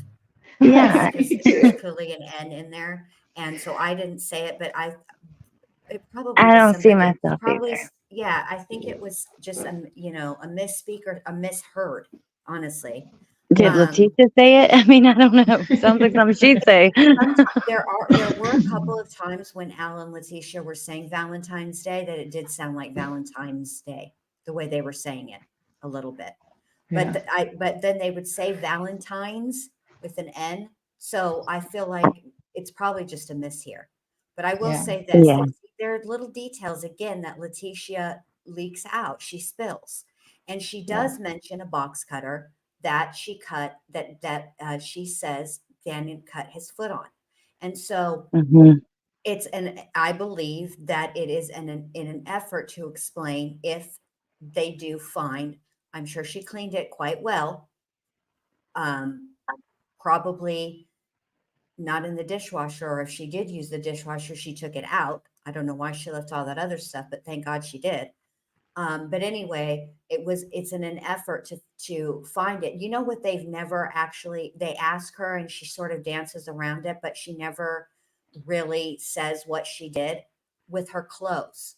So Yeah. we know that she admitted yesterday or today that she had blood on her clothes. Yeah. And nobody ever directly said to her, well, what did you do with your clothes? What Right. happened to those? Because Right. And she's all not only upset. was it blood on her clothes. Sorry, Jen, hold on just one second. I didn't mean to Mhm. interrupt. It's Gannon's blood from the head Yeah. injury he suffered because they were just trying to get a bike for you, Al. God. Right. Yeah. Right. And she's so defensive and pissed off about them questioning the blood on her tennis shoe. But then they just Mm-mm. pass right over the clothing, which after she admits that she's got his blood on her clothes. Like, Yes. uh, well, and so the box cutter. So not only did she point out the box cutter to every cop that was in the house the night of the 27th, Yes. because she didn't want them to step on it, right? Right. But also she mentions that box cutter on multiple occasions, not that one in particular, but a box cutter, by Yes. saying that Albert lets Gannon use a box Yes. cutter. Yes. As to cut down boxes for recycling because they're teaching him Right, responsibility. And I remember that. She says right. it in her interrogation video. That one I know. Yes, yes. I completely know the source for that one. Yeah, and I mean, maybe she put the clothes and the sharp force object in a dumpster somewhere. They really did a lot of searching, landfill They and did. And they dumpsters. searched dumpsters. Hmm. But in my gut, which again has no scientific, there's no truth to it, right? But Right. in my gut, I believe that I, I believe that the weapon for sure is up around that Palmer Lake area somewhere. It's just what I feel. I'm not psychic. I don't have any proof. I just, and I think that, I mean, if I were to go look for it myself, I would go around that No Road area, NOE, No Road. That one Mm-hmm. that I told you I felt so weird about when I was up there. And then I find out 3 years later that it was actually part of the police reports that she spent some time off that road Mm-hmm. and they never found anything over there. That's where I think that's where I think the sharp force object is. Sorry for all the stuttering. I really am tired, you guys. No, Well, you're doing great. you're doing a great job. This is what Yeah, I'll you are say. too, Jen. Thank you. I will say this. I think you're right about that, and I think that I think it was probably. I think there was a few things out there at Palmer Lake at one point in time, but Yeah. I also think that when Leticia left the hotel to go buy dog food for 87 hours, which Hmm. even if you go to a pet store that is so you're not even having to go through Walmart at all, which if you go through Walmart it's going to take you a while anyways, or maybe it's just me, especially Target. I can get through Walmart okay. Target, I have to I need to be like a horse with the horse blinders on, because I will see stuff and be stopping and looking, and it's a nightmare. I'm not allowed to go to Target very often. And that's on myself because I get irritated with my own self. Like, come on, get your shit together. Anyway, I think that when she was doing the dog food shopping for, 87 hours, that she was moving stuff around, different Yeah. things at different times in different places. Yeah. And then when I was going through the GPS from the Nissan Altima, the Mm-hmm. external GPS that they put on there, because that's what she was driving, that day when she allegedly went to get dog food, which she did get dog food, but she got it from 7-Eleven in Castle Rock, and she Right. came the back way. But she also spent quite a bit of time sitting.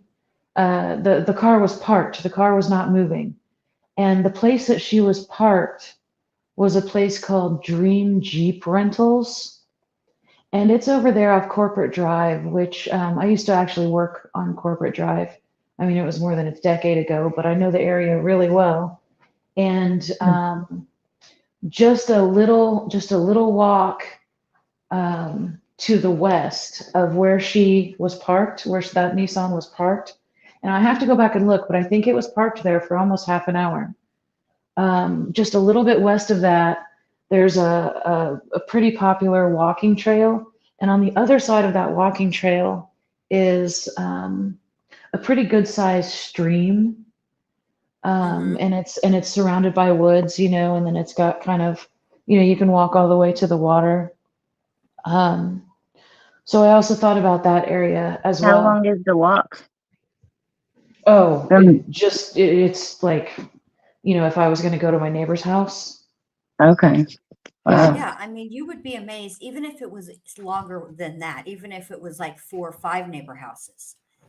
You would be amazed Yeah. at how fast you can move when you're properly motivated. And I would Yeah. not put it past Leticia to park her vehicle in one spot because she knows that they're watching her, and Right. walk somewhere else Right. and Or she could have walk been parked far there enough. screwing around on the phone, Right. Or or even she just, could, yeah. Or even but the just walk. businesses were closed. Right, I did exactly. So check she was that. clearly, I think she was probably either moving stuff there or scouting around. I'm going to tell, it has always been my personal feeling that Gannon was moved more than once. And obviously he was moved the last time out of to the moving van, and then into the other moving van, and then to Florida. But I don't think she ever put anything, all the items related to this crime in one spot. They were not, I don't think they were ever together. I think she Hmm. scattered that stuff. When do you think she put the Nintendo Switch back at the house? I think she slipped it in when she was moving out, when they were packing. On the 31st? That's what I think Hmm. too. I I think think she that slipped it it. was, I think it was originally with him Hmm. and she got nervous. And, I think well, no, Starbucks made her actually, no, nervous. Actually, that can't be the case because she went to the S curve after they moved everything out. So she would have had to have had it on her. Yeah, I don't think that's what I'm saying. I don't think, okay, so this is what I'm trying to say. I don't think anything related to the crime, including Gannon's body, the switch, any of that stuff, I don't think they were all together at one spot. I think that they were all scattered.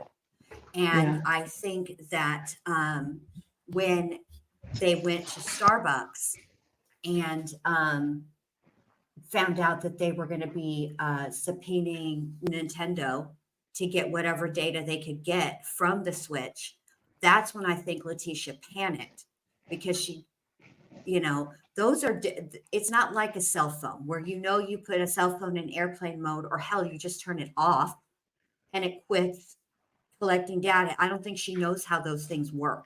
I don't even know how those things work. So I think what she did was she panicked and put it back at the house when I think she slipped it in with the rest of her stuff. Because I was listening when I did the live about Harley, and also reading some of those reports, they were Hmm. not checked on their way in. They were only Right. checked on their way out. Right. I don't think it's possible that it was there the whole time. What's your sign? Because they were specifically looking for it.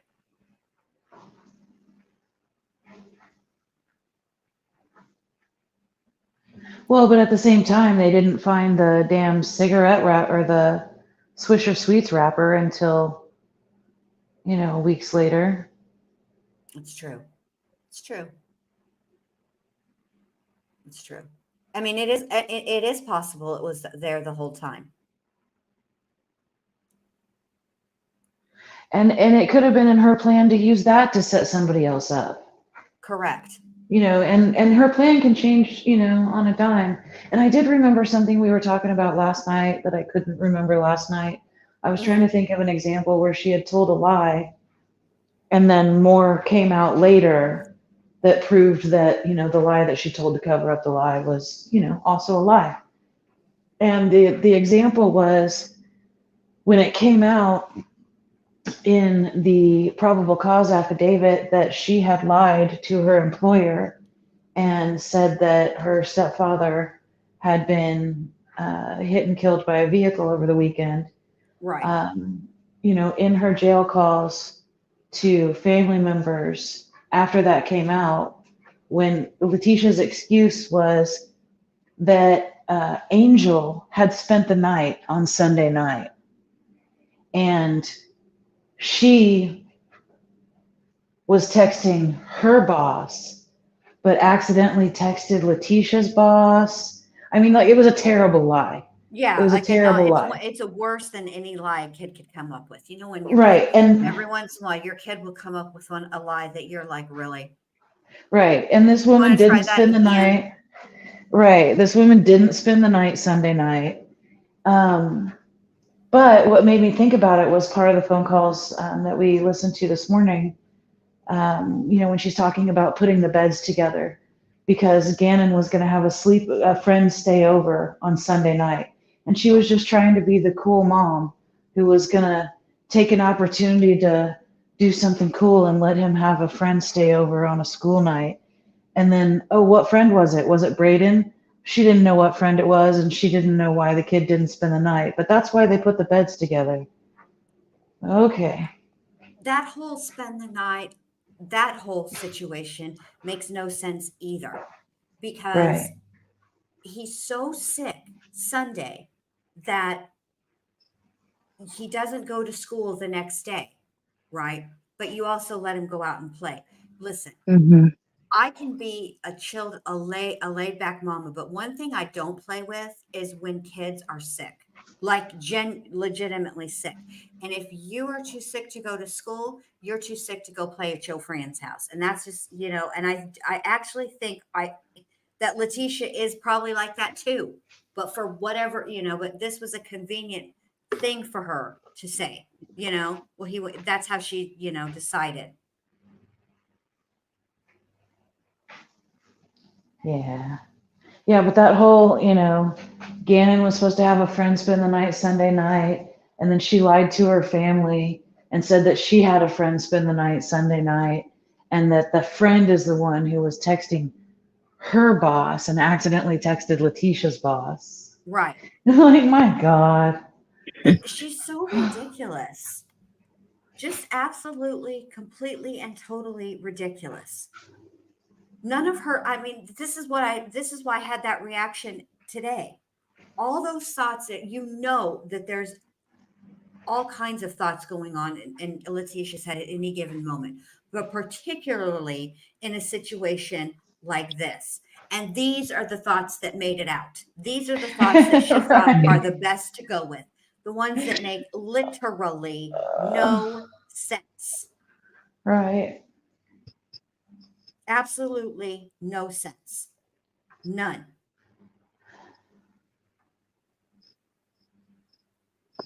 None. On any level. And it's annoying and irritating, quite frankly. It's actually, you know what? It's more than that. It's insulting. It's insulting that Leticia thinks that we're all dumb enough that we're going to fall for this. Okay, maybe I'll give her Al, because and it's not because Al's dumb.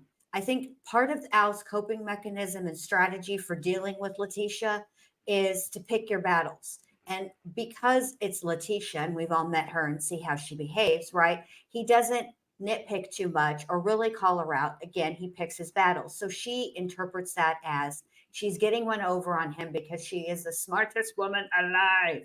She's not. Yeah. She's not. And she thinks because she can get it over on Al, which she's really not getting it over on Al. He's just choosing the path of least resistance because hello. And it's an insult. It is an insult. And this is a good point. What's your sign? Because there is some elements of Jodi Arias, and what your sign says. It's crazy how quickly. Hold on, I clicked it right when I was trying to read it.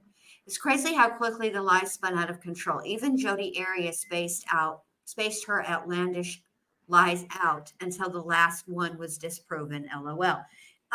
For whatever reason, the last, I don't know, 2 or 3 nights, I always fall asleep to YouTube, but when I wake up in the morning, there's trials on, and the last 2 or 3 nights, it's been Jodi Arias, and not just any part of Jodi Arias's trial, where she testifies, and it's cross examination every time, and Mm. wow, it's so good. That whole exchange is so good. But I have to say, for Jodi, when Jodi is confronted with something she just said that's baloney, she is way better at handling that confrontation than Leticia is. Jodi's lies make about 37% more sense than Leticia's, and she's quicker on the fly with the spin than Yeah. Leticia is. Leticia's first reaction is to scream. Like I don't think Leticia even has an inside voice, if I'm being honest with you guys. I think we were here, her yell, what we are calling yelling is her inside voice. That's her constant voice. And then she just, she just turns the volume up from there. She has no volume down a button. It only goes up. That's it. That's it. Jodi is like charming, manipulative, and in a way, you know what I mean, where I could see her like being charming and manipulating people that way in her day-to-day life before all of this. Leticia is like evil manipulative. You know what I mean? They're Yes. different. Which Jodi's Yes. evil too, but in a different way. Right, because Yeah. even Letitia's charming voice is cringeworthy. I mean, Yeah. her charming voice is what we saw in that KKTV interview with her back to the camera. Yeah. And Look, and her, and and, and sometimes we have to remind them. Kids forget, and that's okay. She didn't. And when you Yep, hear you're her exactly yelling at right. when we hear her yelling at Al, there's a lot of times where she sounded her accent was the exact same as Landon's. You know what I mean? There were Mm-hmm. yeah, I noticed that too. Yeah, but that was Letitia's charming voice was KKTV, and Hmm. it ain't charming. Yeah, No, I'm not. and her Mm-mm. seductive voice is demanding. Right. That question she asked Hal was not She's like, like, I want to have that was sex not, with hey you. baby, let's, I miss you and it's been a while. Like they probably did a lot while he was out of town, right? No, her sexy voice is, tell me something so I know that nobody's listening. Who wants to hear that? Right. Gross, gross, gross.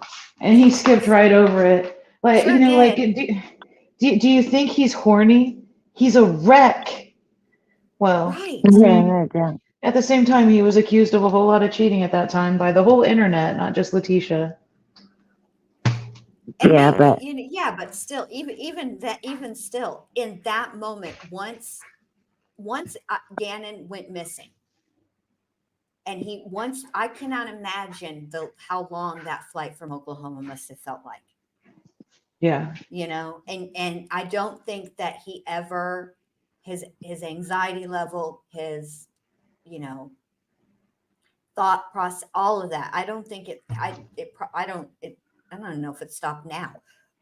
I'm sure it's not as bad as it was, but yeah. So no, the last thing on anybody's mind except for Letitia's apparently, but I also think that she did that because that's a tactic that has worked before. See, some men, you can, if you piss them off, all you got to do is have a little boom boom, right? Everything's all good. Hmm. Other men, it's not quite so easy. You got to cook for them or clean or do something crazy. You know what I'm saying? Well, boom boom ain't Right. enough. Yeah, But I really wish I understood her entire motives. I mean, at first I was thinking, obviously she's run out of money. She's been through about $10,000 in a 2-week period.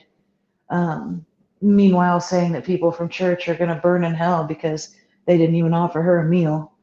But she's burned through like $10,000, and for somebody who doesn't do drugs, that's a lot of money. it's a lot of money, even when you take yeah, into agree. consideration eating out. Right. You And they were not paying a pet fee, so stop playing with us, Leticia. right, you You didn't know, Uber anywhere. even when you factor in, yes, it's not cheap to stay at a hotel, motel, Holiday Inn, all that. It's not cheap to eat out, but still, 10 grand is quite a bit of money to blow through. Right, and Yep. then how about the nerve of asking him to pay for a fake polygraph? Yeah, It's not bad enough that she's getting one, but she's going to make him pay for it too. But, so I was thinking that her motivation for wanting to get back is because she's out of money. But I really, just in this conversation that we've had, I'm leaning way more toward she needed in, not only so that she can be involved with and more controlling of Albert's communication with law enforcement. So not just money and not just law enforcement, but I think she had a real plan because remember, during this time is when she's on Facebook under all these sock accounts, yes, Candace and Victoria Michelle, and so it was the 25th that she did the Q&A with Victoria Michelle. Victoria Michelle was created on the 25th, but before Victoria Michelle, there was Kylie Britt, Peyton Marie, uh, Mandy Marie, and Candace Beckman. God, how do I know these? I don't know. Do you know I'm gonna have to like join a cult just for the brainwashing to get all this out of my mind once the book is over? Yeah, I'll no just like doubt. sign me up for some brainwashing because I could use a good spin cycle after all this research. Even But after this week, because tonight, this and that, I'm gonna play that at 9 a.m. right, and I'm gonna. Oh, well, Yeah. keep your fingers crossed for the people on the road tomorrow because. yes. I'm but taking notes tomorrow for sure, for sure. but so Well, she's doing all this stuff on Facebook. Why, and one of the things that she was doing at the time of these pretext calls is this is when she's heavily pumping out that information, not that she's pregnant, but that Gannon is not biologically Albert's. So it's like she's having these pretext calls with Albert, and I want to have sex with you, and you get the family back to, all the stuff that we heard today. Right. Meanwhile, she's also in the very same day on Facebook trying to get other people to put the information out that Gannon is biologically Mike's son and not Albert's. I mean, so it's yet another thing where we know she doesn't actually want to get back together with Albert. She's got a plan and she's trying to get to him. Yes. Yeah. Yes. I think that I 100% agree with you. I do not think that for Leticia, any of this was about getting back with Al, but it Right. was about getting back at Al. And I Right. think that I don't know what it was that was the trigger for her. That was the straw that broke the camel's back, where instead of just leaving him, she was going to destroy his life. I don't know what event happened that caused that, the stressor, as it were. Well, But and we also something did. know how motivated she is by competition. So the Landon stuff was huge. Yes. Because even if she doesn't want him, if she thinks that Landon's going to get him back, she'll burn them all before they get back together, even if she doesn't want him at all. So there's that factor too. Leticia's big on punitive damage. Oh, yeah. And unlike Leticia, who knows exactly how long the penalty phase for her crime will last, I would imagine that people that have Leticia feels has wronged them or has wronged her, they never know when the penalty phase is over. It could be forever or 2 minutes. Right. Something I don't think that Leticia was planning for like a long time. I don't think this was like a long range plan where she plotted to unalive Gannon and then proceeded to set her plan in motion. But I do think that something occurred prior to Sunday night, something maybe Sunday morning, afternoon, somewhere close to Sunday night, right, with the candle incident, that just pissed her completely off. And I don't think it was any one thing. Maybe it was a combination. Something happened, because I keep going back to Landon, and the person who would have the least kind things to say about Leticia, right, and really could have sat in that sheriff's department office and read that woman for absolute filth, nitpicked every single thing that she did, but she didn't. In fact, she basically said, yeah, Leticia's crazy. Yeah, she does throw off shit, but she would never kill or hurt one of the kids. She doesn't have it in her. Yeah. Which is true. Crazy. Well, we've been on here for a couple of hours, and I know I'm tired. I know Allie's tired. Jen, I know you're tired. So I'm going to go ahead and end this, and thank everybody for being here tonight. Thank you to the mods. You guys are all wonderful. Thank you, Crime Curious and Allie, for being here. And remember, Allie is going to do February 16th pretext calls tomorrow morning over on her channel. If one of the mods could drop, or actually, you know what, maybe I'll just, we need the link to the actual live so people know where to go and to her challenge, or to her channel. And that way you can just turn notifications on. I'm tired. That way you can just keep notifications on. I can't even work YouTube right now on my phone. I was going to it, and then for no reason I just set my phone down like I wasn't about to try to do something. But yeah, So thank you guys all so very much for being here. Just keeping, let me see, I have to get to my chat. Hold on just a second. So, Let me, Allie, we are having the conversation about the calls from the 16th at what time? Whenever you guys, I guess 9:15. 9:15. If y'all are doing 7. Okay. Whatever. Oh, excuse me, God, whatever now you my guys phone want. doesn't want to work. I can't even, I wonder if I can do it from here. I'll just put, from Whoa. for the Nightbot. Oh, what the hell? They put like 18 ones when I actually hit. I'm going to have to go back Team and be Psych on the Work got it. Awesome. Thanks, babe.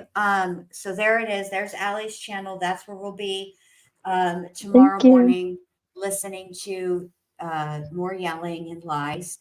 And then after that, I will go live with part 2 of the Gypsy Road Blanchard case. And we're going to talk about Gypsy and Nick and how all that came to be. And then tomorrow night at 7 will be on A Dose of Reality with Jen Liu, the second channel. We're going to talk about American Horror Story, the new season, Delicate. So y'all catch up on that if you can, if you want. And then we'll be over at 9:15 on Alex's channel, where we're going to discuss all the lies and screaming that we heard from the Pretext calls. Okie dokie. Holy moly, busy day for you Yeah, tomorrow. this is going to be a lot. This whole day, like all of it's going to be a lot. All right, but we're going to do it. We're going to get through it. And I'm glad we have all this stuff. All right. Thank you guys again for being Me here. too. I'll see Thank you you for guys having me. tomorrow. Bye. Bye.